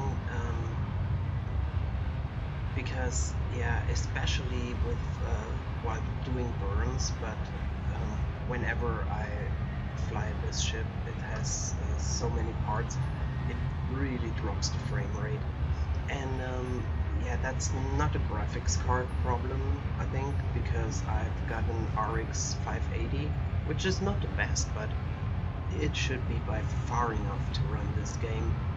And also my CPU, it's only an AMD FX, but it's an 8-core, 4 gigahertz, so it's not too bad either.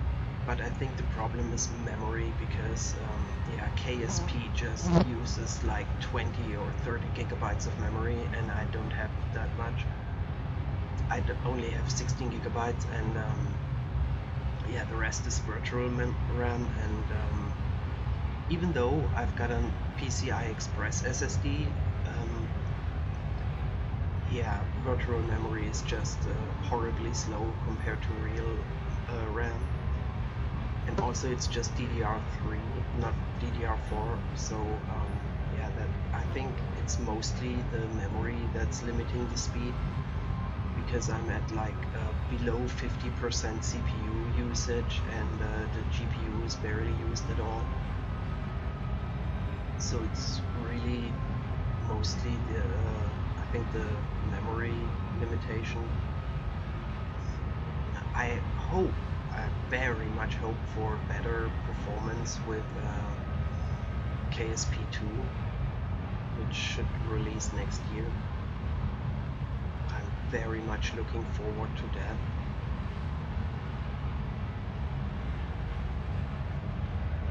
And it's funny, I only started playing KSP recently, and yeah, KSP2 is already announced. But you know, whatever. It's just practice and preparation. Yeah, back there. And yeah, we should be almost circling. Yeah, you see the our orbit is coming down nicely. And it's always the last bit that takes the longest time.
there we go. It's throttling down, which tells us that we already reached the, almost reached the planned orbit.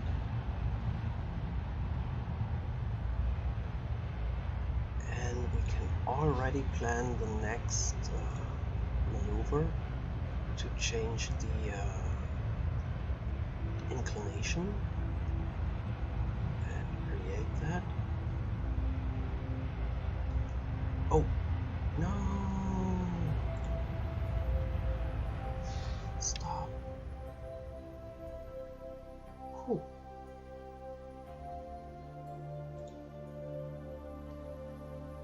Okay, that will take another 870 meters a second.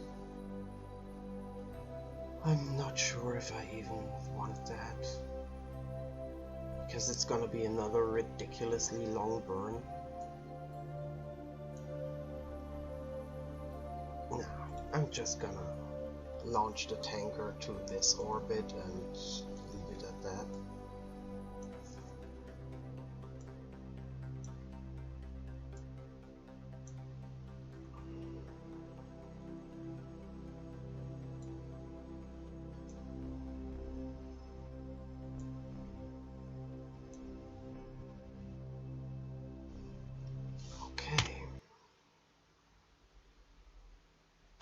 To the Space Center.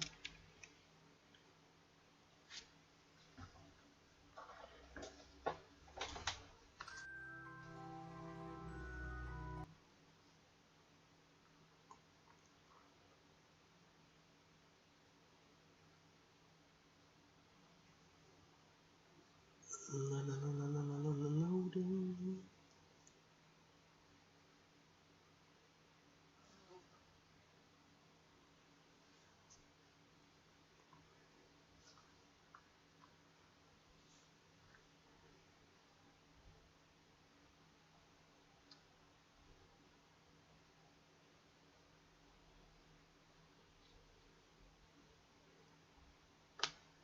Oh yeah, in case anyone's wondering, of course I just see a tiny preview window right now, so I can't judge the quality, but I'm streaming right now just using Radeon software, no OBS or anything.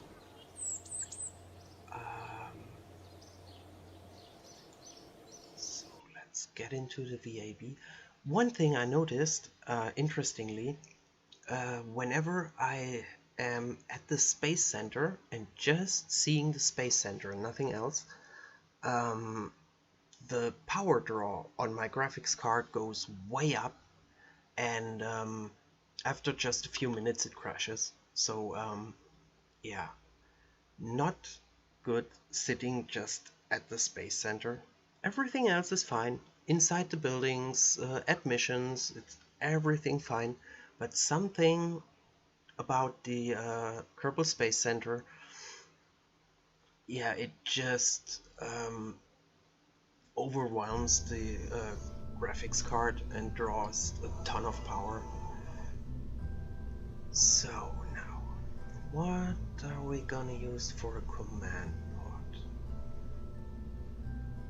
I think I'm just gonna use the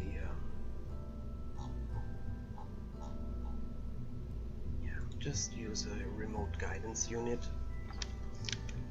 and then I'm gonna need a fuel tank, or I guess a bunch of fuel tanks. Let's see, these MK3 ones, that only has 10,000, and it's already huge. Do we have anything bigger? The spherical one, 50,000. But can it hold liquid fuel? Because of course I have a mod to switch the tank types, but I'm not sure. This one does not hold liquid fuel.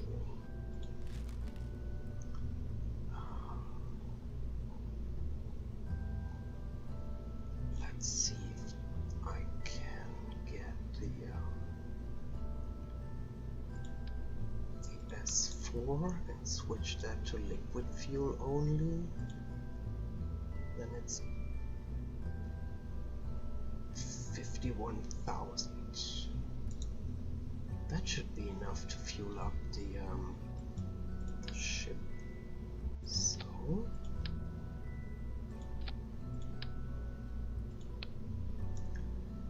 that's what we're gonna need. Of course, that's already 288 tons just of fuel, which I want to get in orbit, you know. So yeah, of course we're gonna need some engines. I'm gonna stick them on here, and let's see what we can use. I always like to use the main cell, but I could put one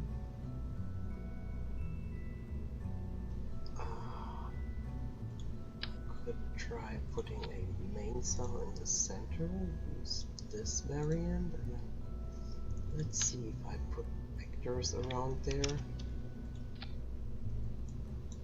how much thrust to weight. That's not gonna get us very far, because we're gonna need a lot more fuel than that. So I'm gonna need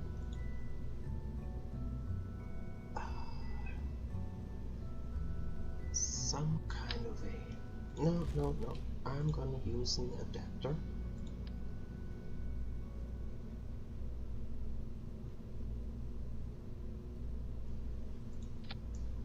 And of course now there's this probe core in the middle there,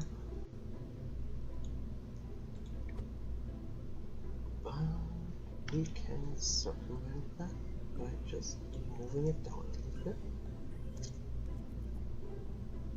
like that.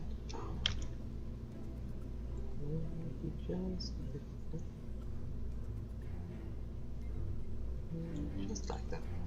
So, and then have another adapter on top of that, and another adapter on top of that, and then another adapter on top of that, maybe, and then a docking port.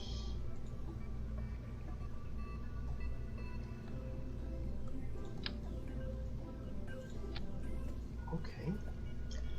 Oh, we're also going to need a bunch of course, yes.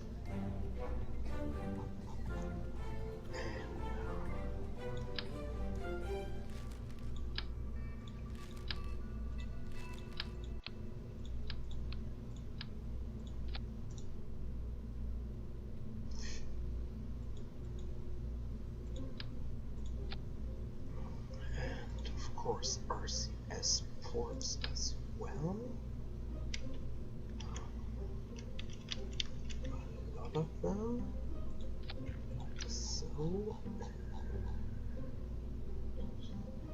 So, and then yeah, we still have 1.5 thrust to weight ratio, so we can add more fuel tanks to get us into orbit. And I think I want to use these radial fuel tanks. They're really meant for 4x symmetry, and then tweak scale them up to the appropriate 5 meters, and that's way too much.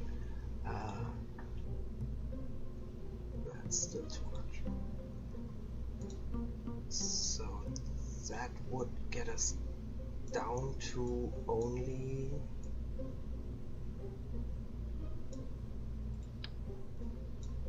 no.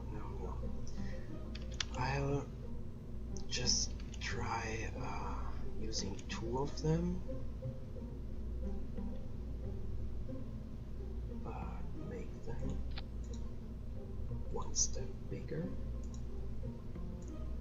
So yeah, that's 2 minutes of burn time. It was just about 1 in thrust to weight ratio, which is not a lot.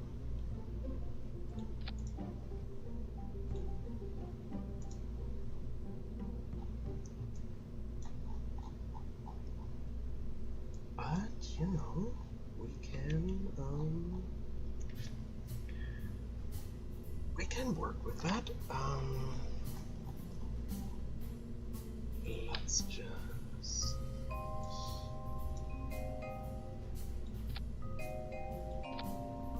add some few lines there, and then because these things, they have their own integrated decouplers. Don't even know which mod they are from.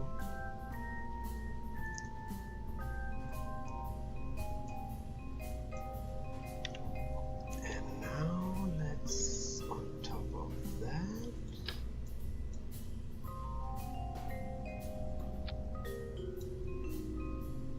add some more. Let's use liquid boosters this time. I could use solid fuel boosters, but I'll just real quick going to build some just quick liquid boosters. Let's take the Oracle. No, we need the S3 or S4. Yeah, S3. And then I think it's the is it the mammoth engine? Yeah, but we need another fuel tank before that. Yeah, like that. And then mammoth engines. And of course we want to have these separately. This one will go there, and these engines go here. And yeah, of course we have to separate these first.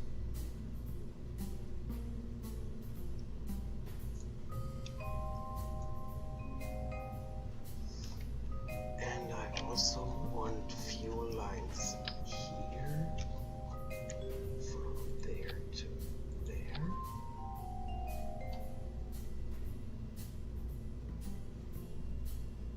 Yeah, I think that should get us to orbit. Let's check everything. We got probe core, we got RCS, we got oh, we don't have any electric charge, so let's add one of these. I think that should fit in there. Nope.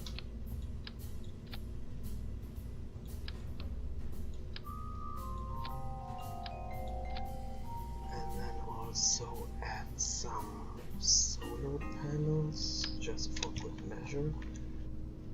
I don't think we're gonna need them, but just in case.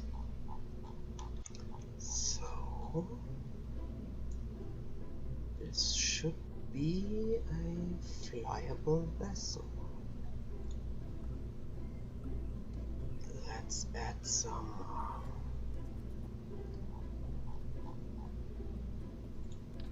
of these launch things.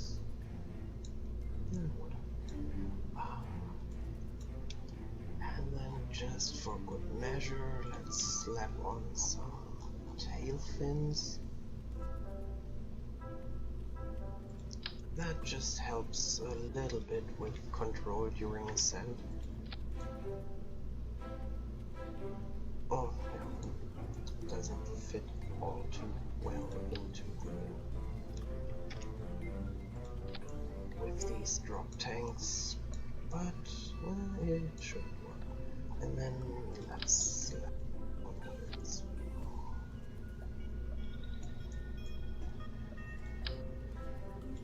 Just for good measure.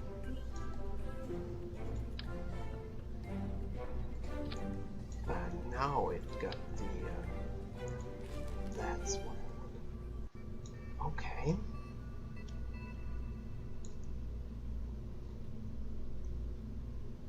So this should in theory work. But we need some struts because yeah, this thing is not gonna be stable at all without some additional struts in here.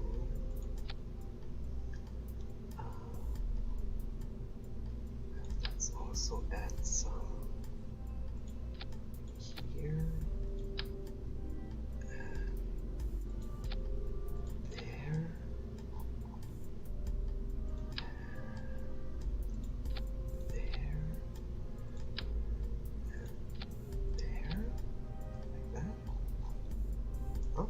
Should work. I'm not even gonna use auto strut if I can avoid it.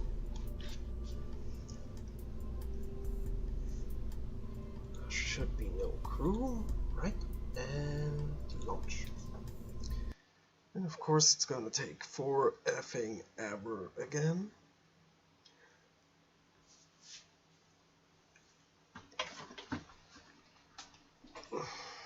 But yeah, we are gonna push enough liquid fuel up in orbit to completely refuel the Schrödinger 2 and then get on our way to Duna.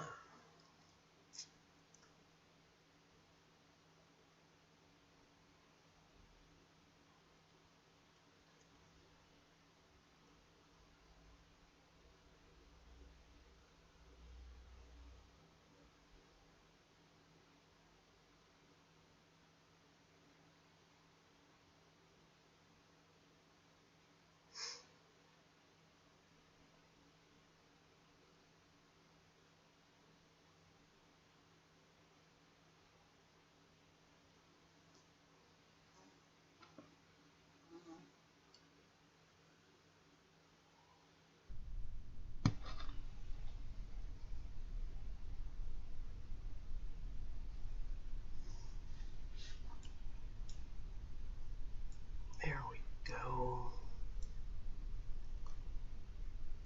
And of course I'm gonna use MacJab again because I'm effing lazy like that.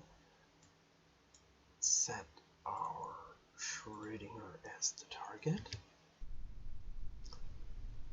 And then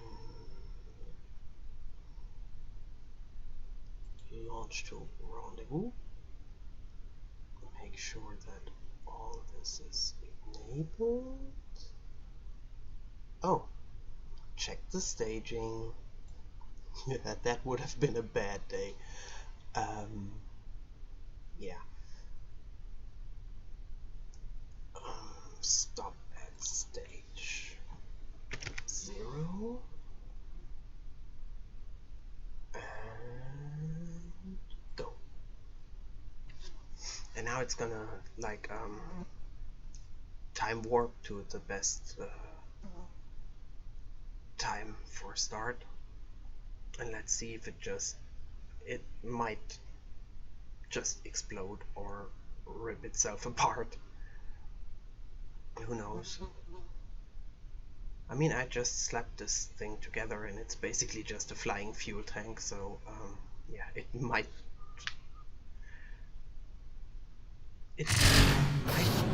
blow up or tip over or something like that.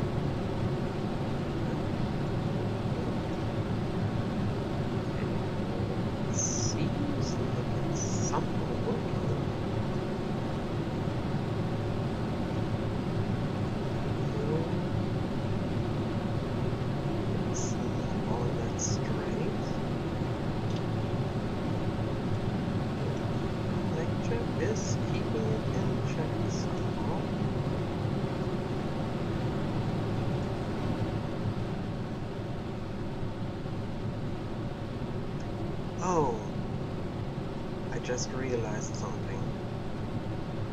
I did add RCS to it, but no, it's gonna be fine. These RCS ports, they have 5 directions, so it's gonna work.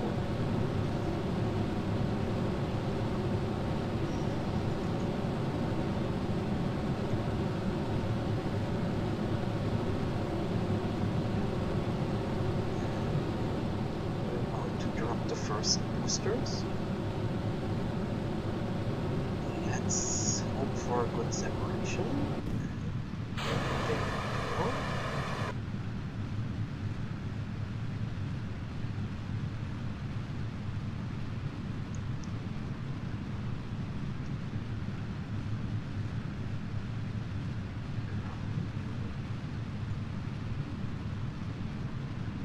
Around 30 seconds left in these drop tanks.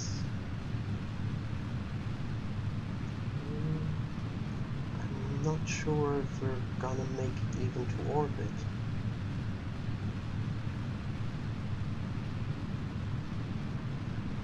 I think this thing might be too weak.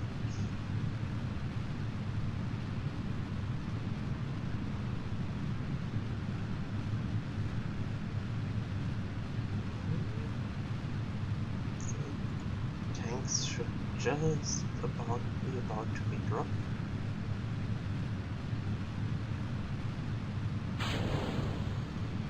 Oh, it dropped just one of them. Stupid.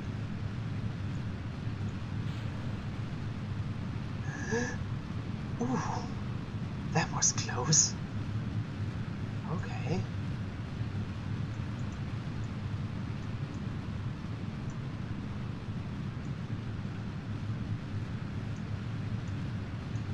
Yeah, but we only have 30 seconds left and we're not even close to anywhere near going to orbit, so yeah.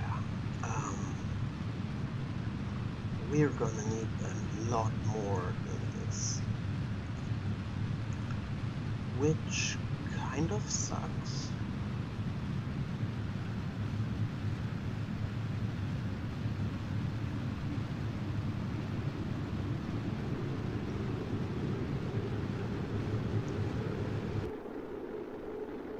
Yeah, and we're out of fuel.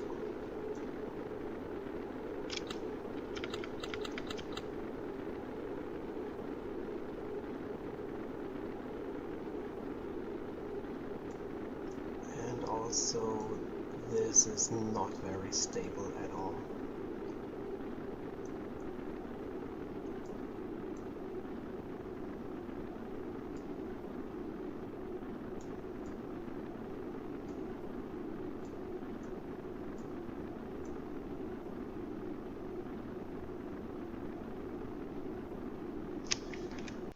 Okay, revert, get back to the assembly and redo from start.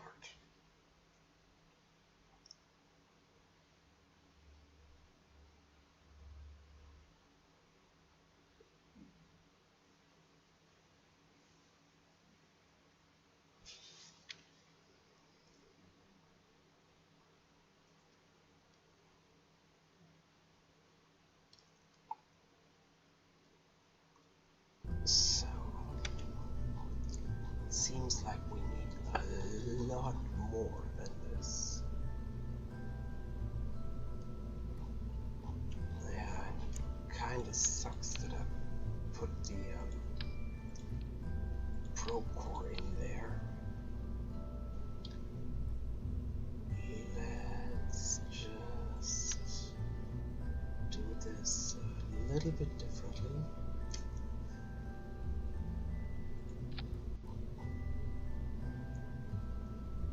I'm just gonna put the probe core in there. Hey, wait a minute, why can't I put it there?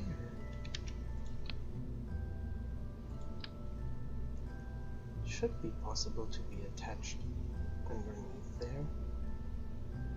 What? come on.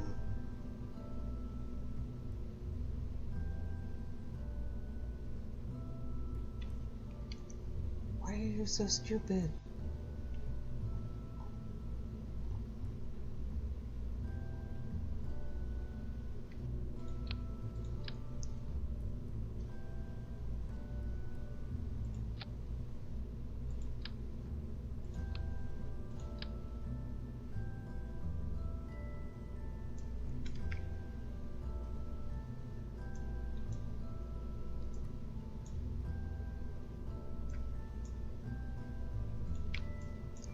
I hate when KSP does this.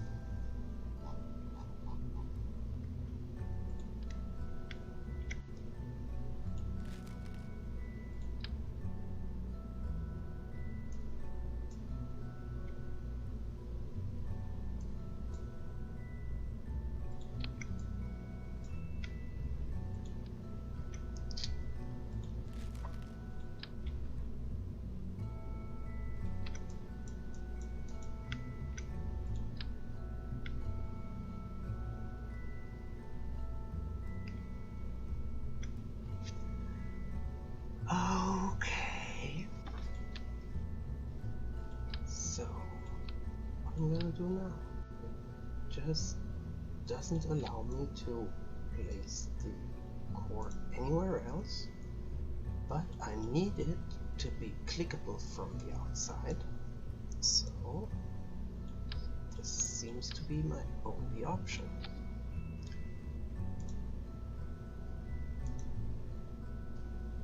Now, where's the docking port? There.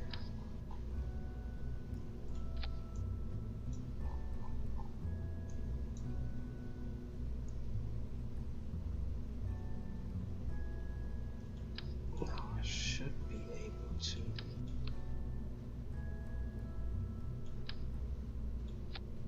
convert that.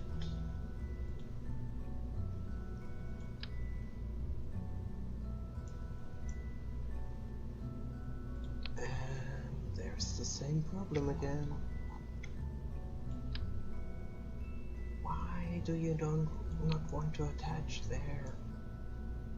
For some reason it's not showing the attachment node on top there, so don't know why that is.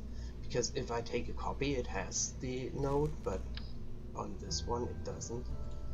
So let's just use new ones. Maybe they got screwed up somehow. Boop. And boop. And then boop. There we go. Now I can finally click that and move it all the way up. And then remove these. And instead put on these. And of course with symmetry like this, and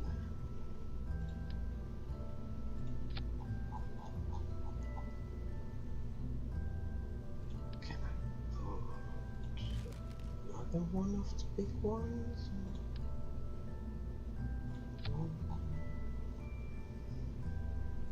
Yeah, I think that's gonna have to be enough. But we're going to just take this, copy it, and oh, what the heck?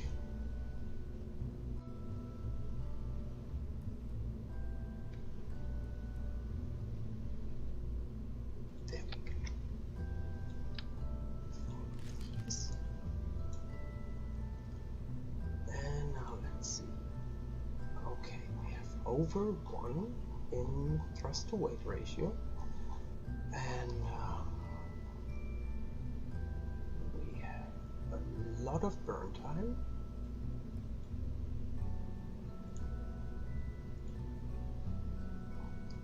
So that could work in theory, maybe, kinda. Let's hope that the exhaust from here doesn't blow up these fuel tanks, but oh well, whatever. launch that. Let's try launching this one, like, what is it, over 1,000 tons. Oh, I think it's close to 2,000 tons. Let's try if we can punch that up through the atmosphere. But I think now it's so ridiculous oversized, it's gonna wiggle itself apart.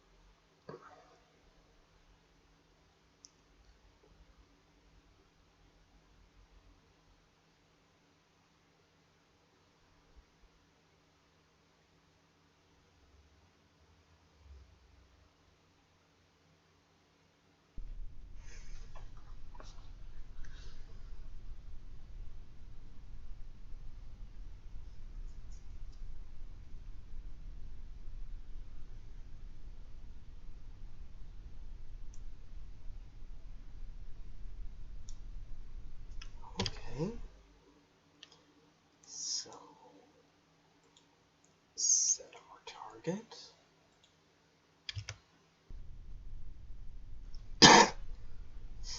Check the staging and engage. And let's see. Oh, it's not even centered on the launch pad. Whatever. Not like it matters or anything. Let's see if it'll just blow up or wiggle itself into pieces or something. I should have added some like aerodynamic fins on there, but yeah, what?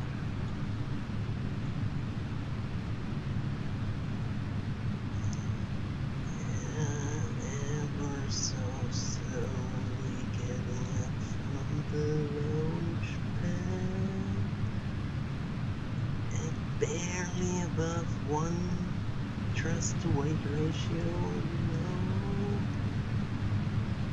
but it's getting there.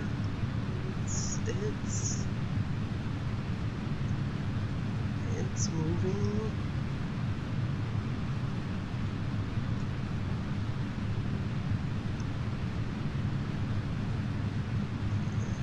KSP is kind of glitching.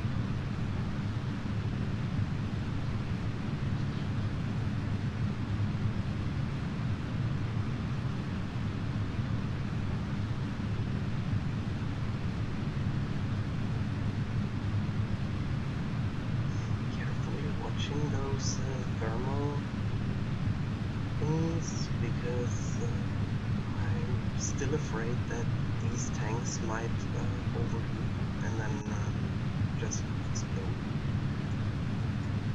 But you know, it's working. So far it's working. I think it's bending a little bit. It's not very stable because, yeah, I didn't even care to auto strut it, but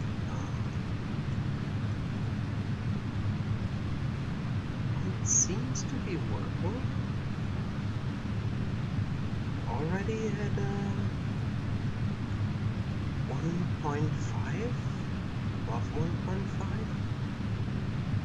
So yeah, we're getting there.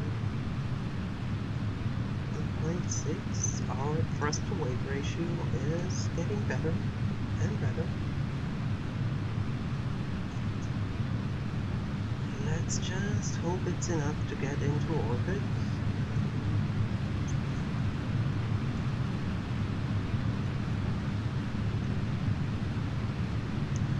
Because I feel like with a little bit of luck, it's gonna make it. Come on! Come on! Untitled spacecraft! Untitled spacecraft! Yeah, I'm not sure if it's gonna make it to orbit.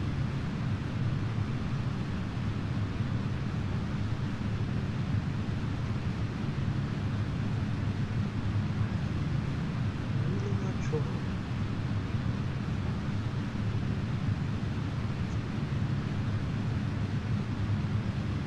But we'll see.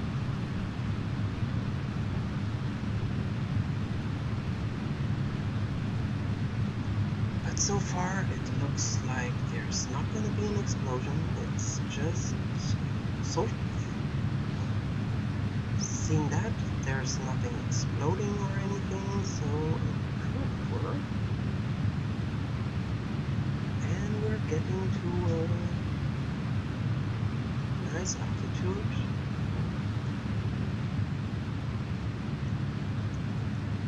Just about full booster separation. They are gonna explode. They're gonna crash into each other for sure.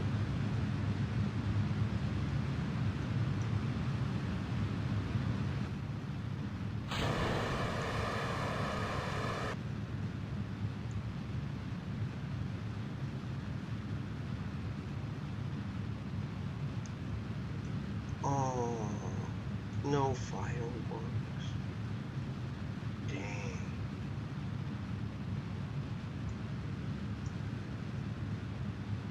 Well, okay.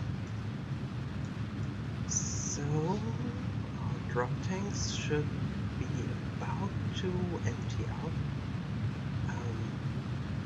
Oh, I forgot to enable the staging on the other drop tank, so it's just gonna drop one of them again.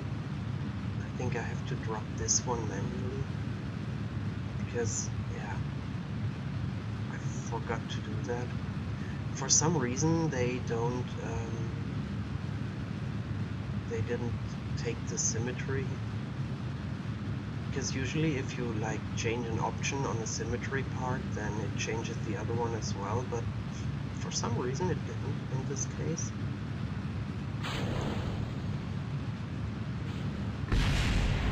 Ooh, what the, we lost an engine. No.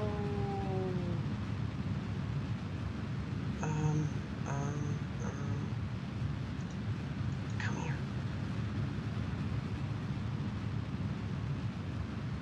Why?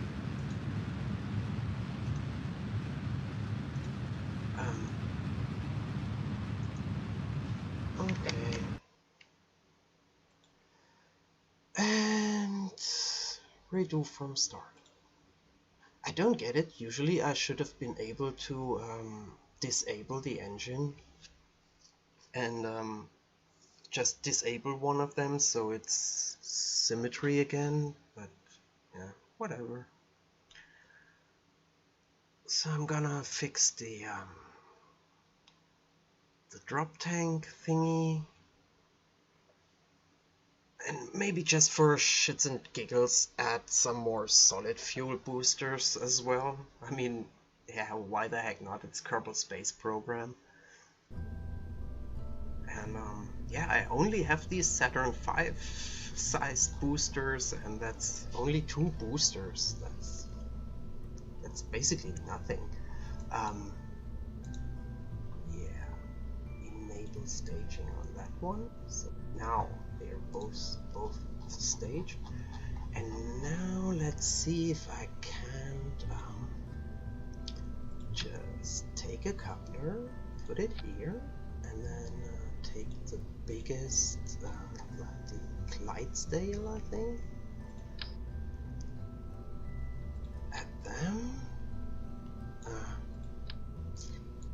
Needs to be coupler. Yeah, that's what I want. And then take that and add symmetry. And of course, I have to place it just about right here. And then alt-click to copy that and place the same thing here, roughly the same position. Okay. And then add some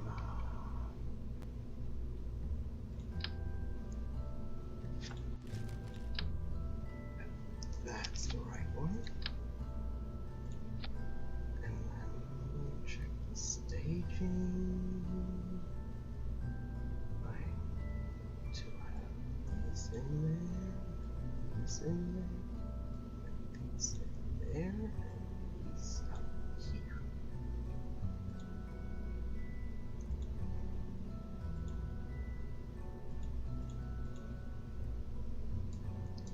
Okay. And then just for the fun of it, I'm gonna add like this down here.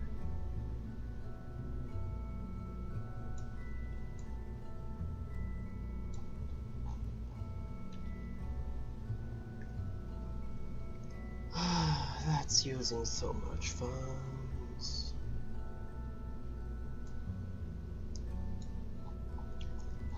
And of course, no, I'll just auto-strut it. I'm too lazy to add manual struts right now. Let's hope it works. Just gonna see if it falls apart by the Kraken, and if not, I'm gonna go pee and then launch.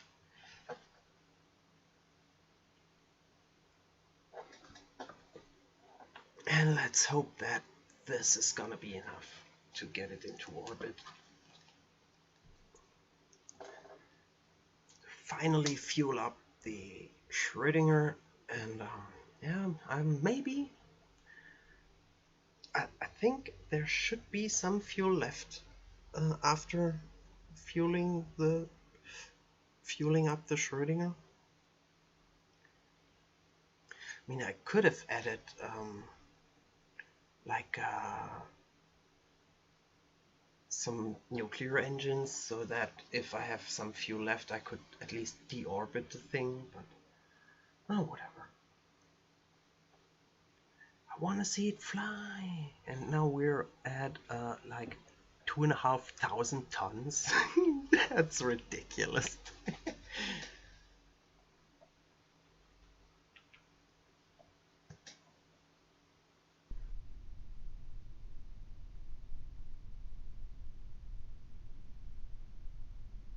I wouldn't be surprised if it just blows up on the spot. But it doesn't. It's wiggling there. Let's see. There we have 2,600 tons. So yeah, that's nice. And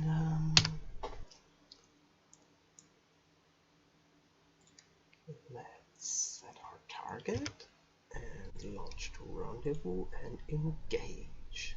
And then let's see what happens.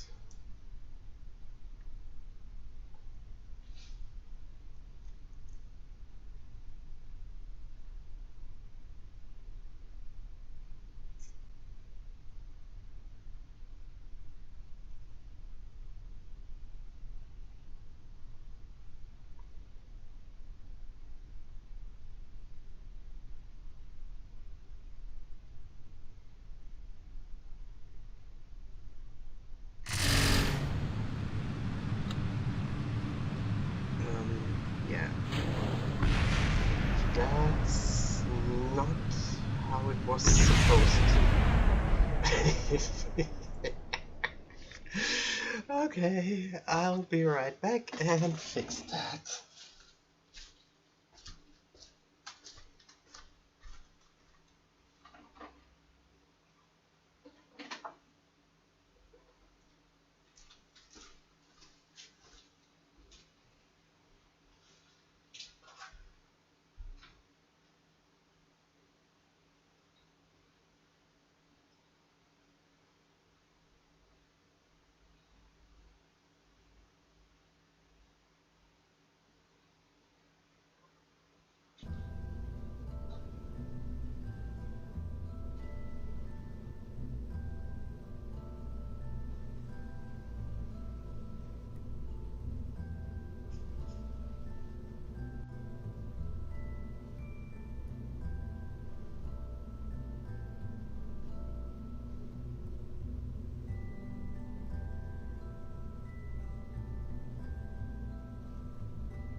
since auto strut was not very successful, I'm gonna add some struts manually. And hope that will help. So that the thing doesn't just fall apart.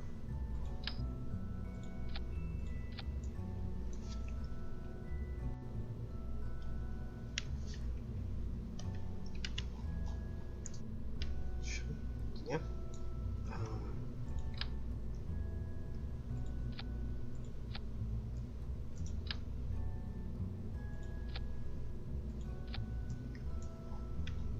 Let's just hope that this is gonna be enough.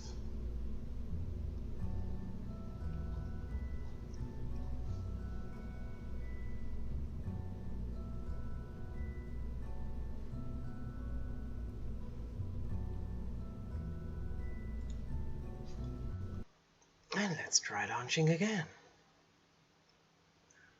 One more time.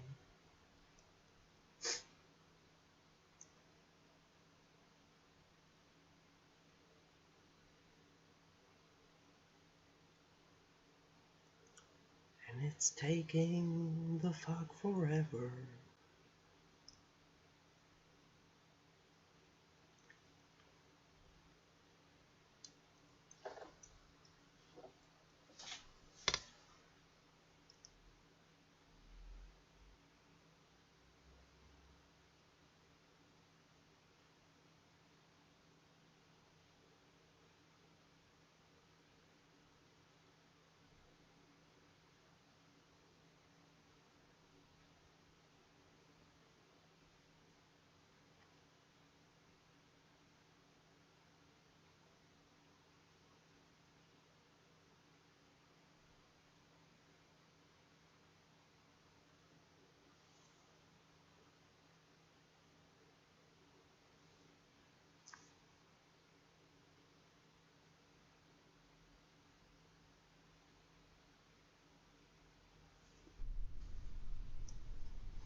And here we go again. Go to map view, select the target, and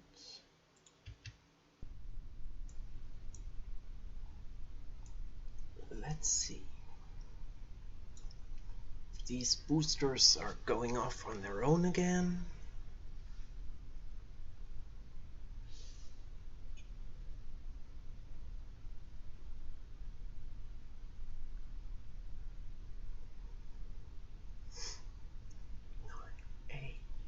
Seven, 6, 5, 4, 3, 2, 1, and lift off in a very, very weird way. And we have self-detonation. Revert that back to assembly. That was kind of hilarious. Okay,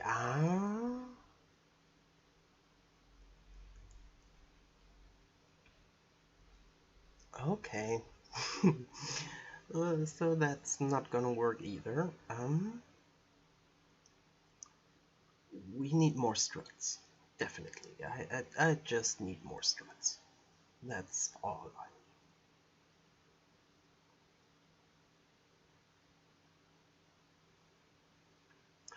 Oh, yeah. Struts. I'm gonna have to like auto strut the heck out of this, and maybe that's gonna do something. I think maybe.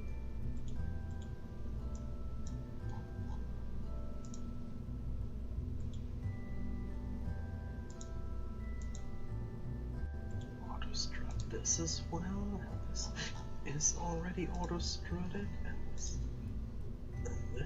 and then auto strut this, and auto strut these, and then auto strut this one as well. Just for the heck of it, auto strut this. And then on top of all that auto strutting, I'm gonna add some manual struts as well. I'm gonna add them from here to there and from there to there.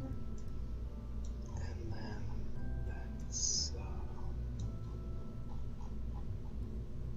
see, that might actually be enough, but let's add some more here and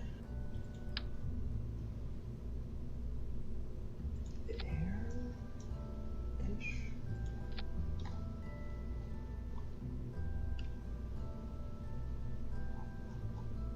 Yeah, that might work. And try again.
These loading times suck.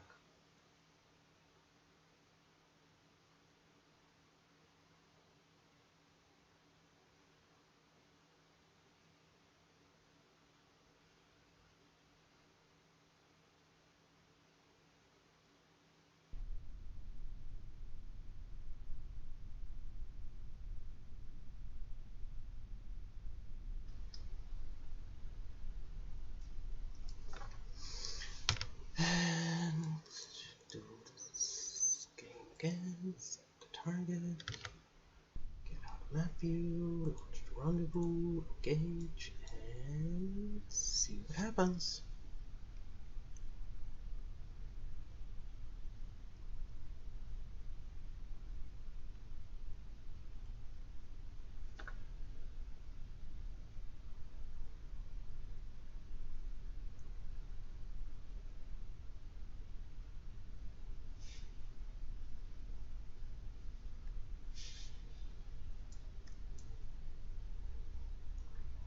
Four, 3, 2, 1, and oh. Why did it not lift off?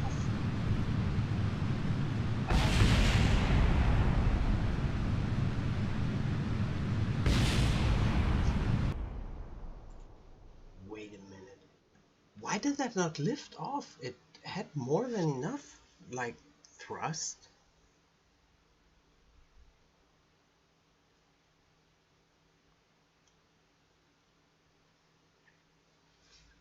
That's stupid. I had thrust to weight ratio above 1, so why did it not lift off? I don't get it.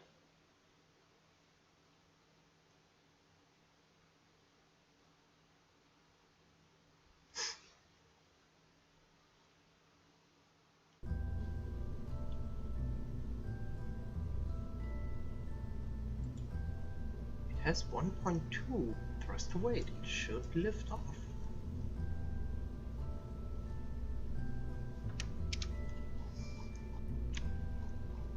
Also, these tanks didn't stay attached, so I'll add more struts to them.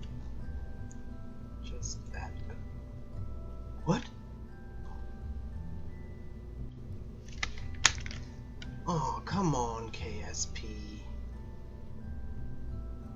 I know this craft is ridiculous.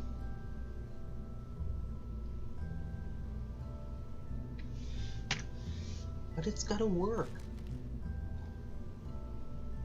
Oh, come on. Let me strut this.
Could do this and put them in a separate stage so that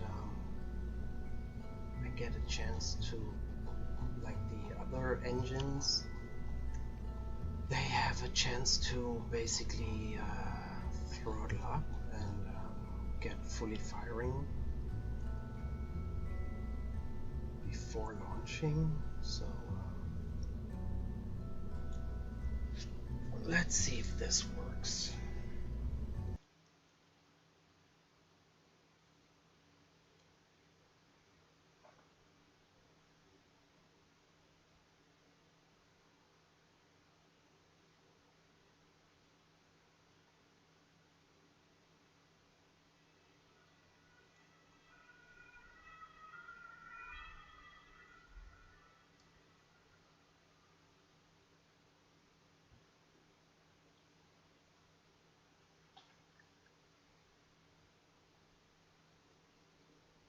And no matter if it works or not, after this attempt, I'm gonna quit streaming because I've got other stuff to do and I'm already playing for like 4 hours or something.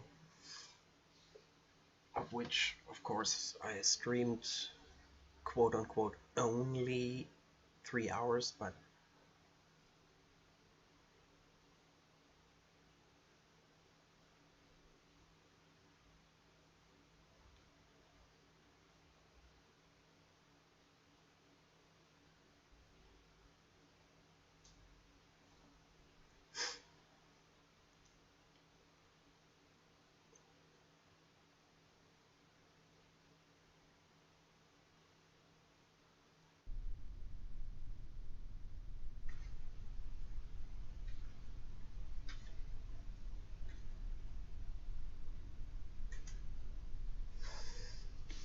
okay. And once again,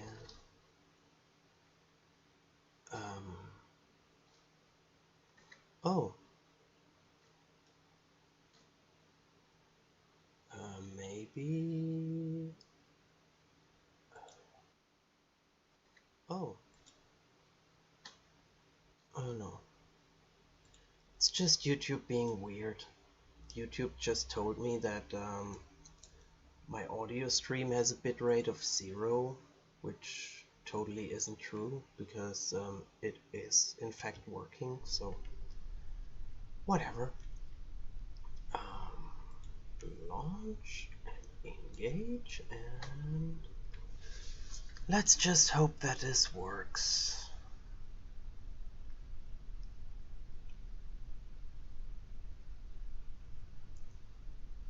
Come on, there's so many struts in there. This has got to work.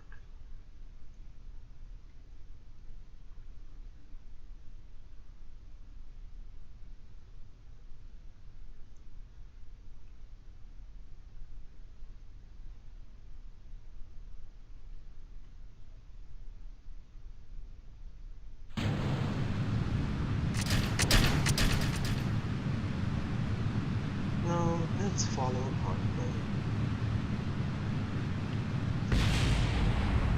And I really don't know why. I mean, all these parts, they're just separating from each other, and I don't understand quite why.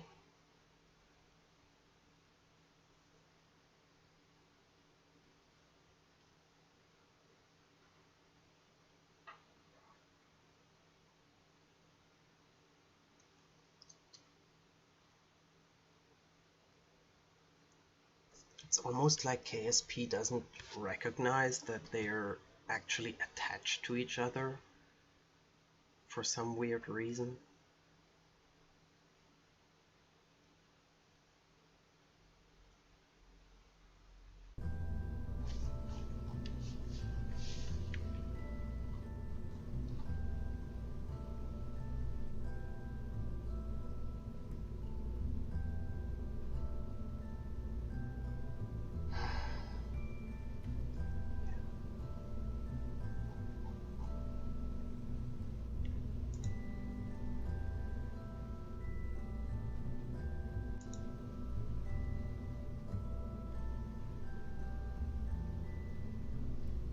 You know what? Let's try something different. Let's try...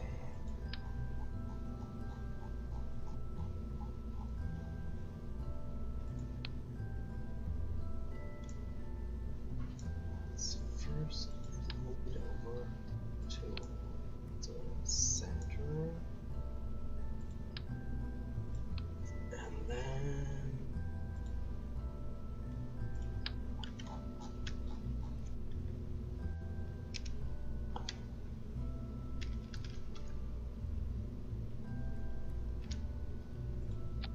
let's just try more boosters.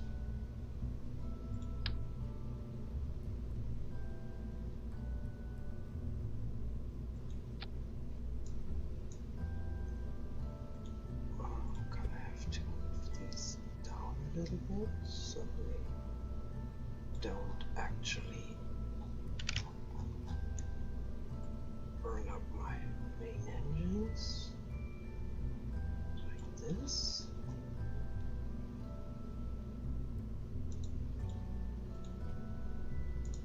And then auto strut these. Add some nose cones.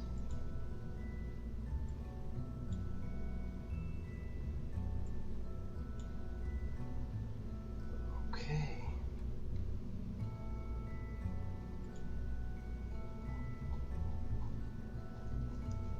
But I'll not have anywhere near enough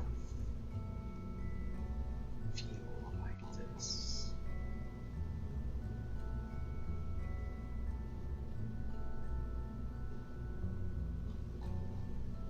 So I'm gonna take that away. Add one more of the big 7.5 tanks.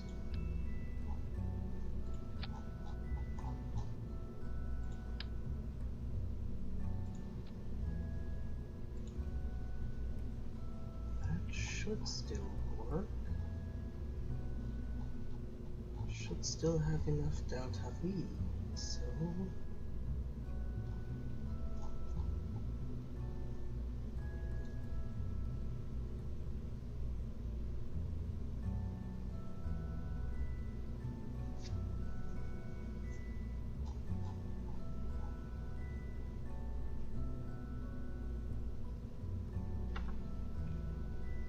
should I try adding more boosters onto these boosters? I could. I've seen people do this.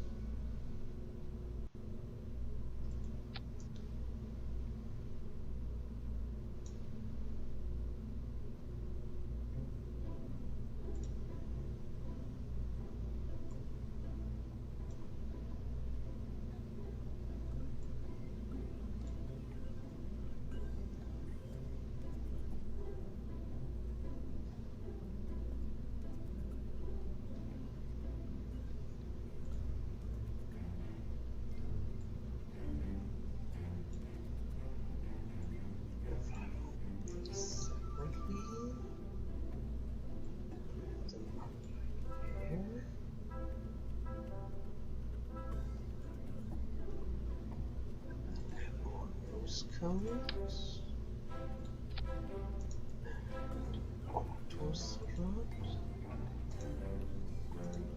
This is gonna it's so gonna explode. This is gonna blow the fuck up. I'm sure. But whatever. Let's try. I mean, it could work. Maybe.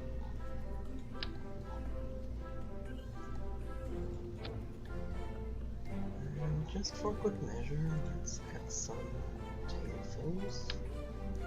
Just in case it gets off the launch pad, which I very much doubt, but oh well, it could. It's kind of ridiculous, but whatever.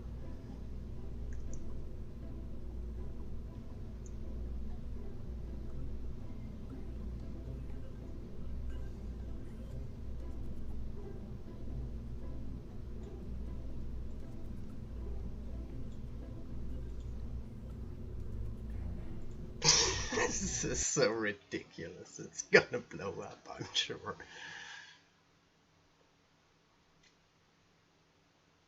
Yeah, if this doesn't work, then I don't know. Maybe I'll have to go with a small tanker ship and just do a bunch of launches to fuel up the Schrödinger. Yeah, that would kind of suck, but if I had done that from the start, I would have been done by now, so whatever.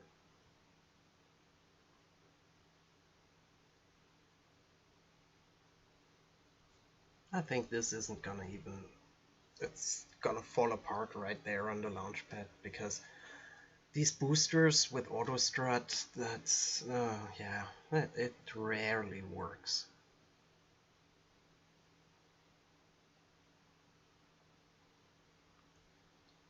It's maybe with 2, but not with 16. It's not gonna work. I'm pretty sure. It's just gonna fall apart right there on the pad.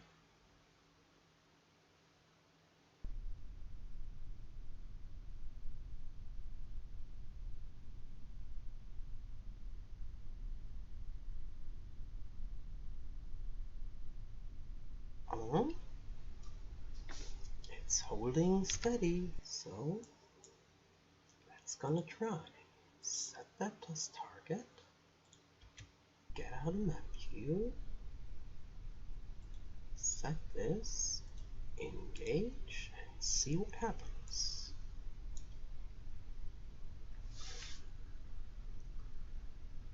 This is ridiculous. And I'm pretty sure it's not gonna work, but who knows? Oh, bouncy, bouncy. Come on. 7, 6, 5, 4, 3, 2, 1. And liftoff. We have a liftoff. At 29 minutes past the hour. The stupid thing is actually getting off the launch pad. This is awesome. I can't believe this is working. It's so hilarious.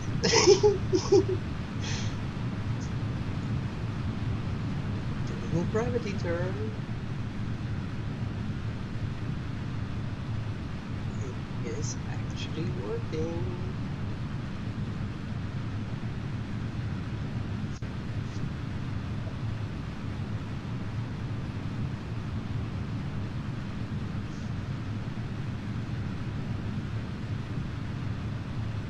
Once these boosters separate, I think they're gonna crash into each other and it's so gonna explode.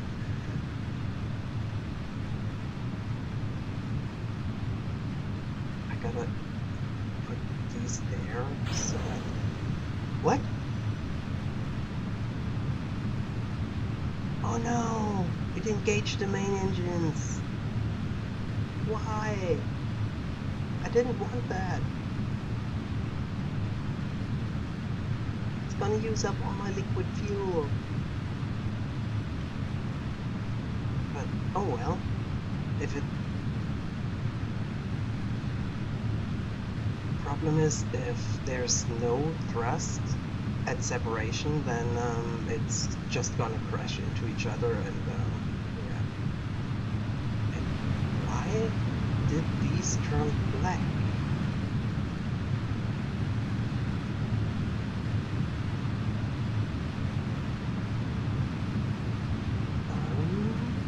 Yeah, stuff is heating up.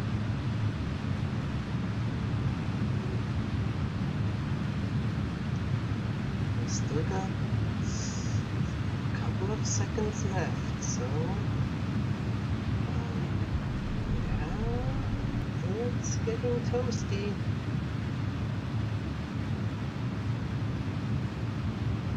No, don't you get out of alignment. You have to stay on course. And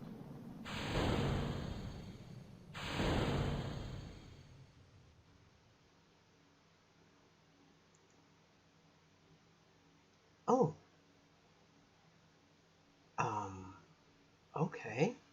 That kind of worked. That's awesome. Look at all those boosters. It's hilarious.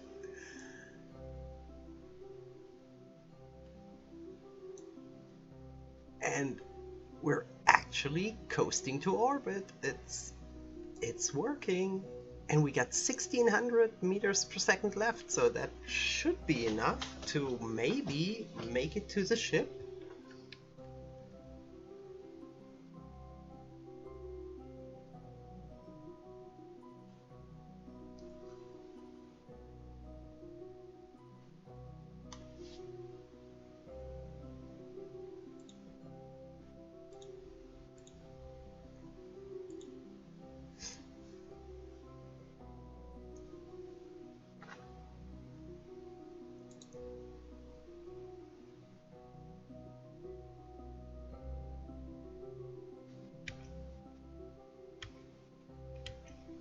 Why aren't you not warping, stupid thing?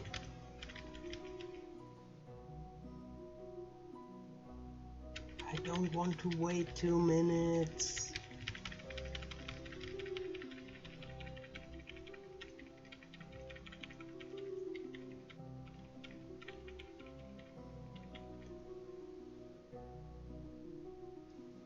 Oh, I know why. It doesn't want to warp because it's not aligned yet. Huh.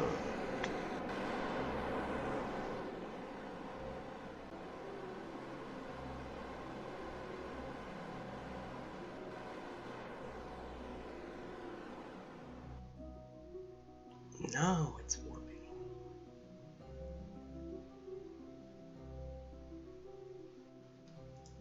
Yeah, look at all the boosters. It's raining boosters.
Okay.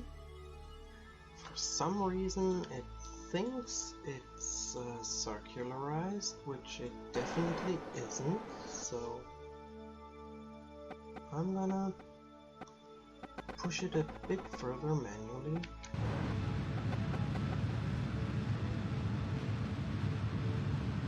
Because we need to be above 70, so like this. Okay, and then whack out the rendezvous pilot and engage, and it's not gonna work because we don't have enough delta V to match the planes. But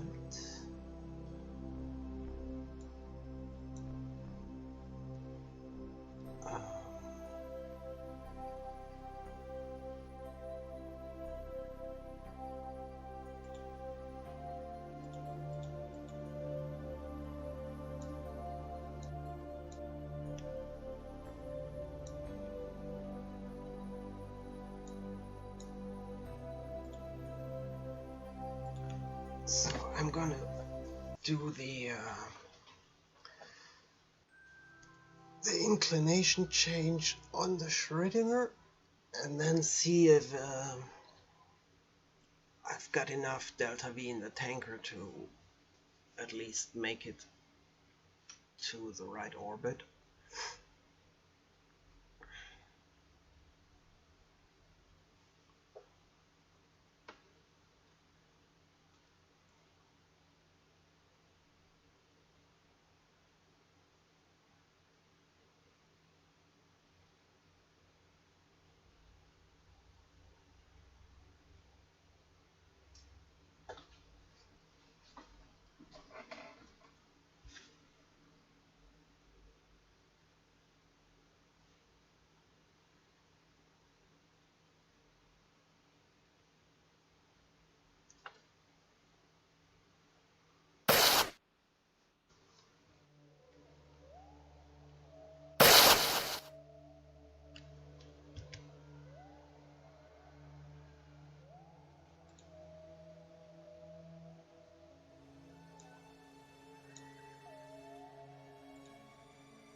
Anyways guys, I'm just gonna let this run because these are gonna be some pretty long maneuvers and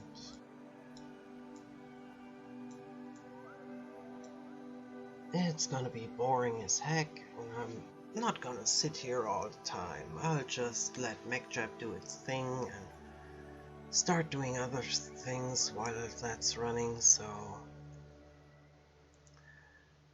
I'll end the stream here, and yeah, leave me any comments if you liked it or if you didn't like it, or if you think I'm stupid or whatever, and just comment whatever you want, and if I don't like it, I'm gonna delete it. See you!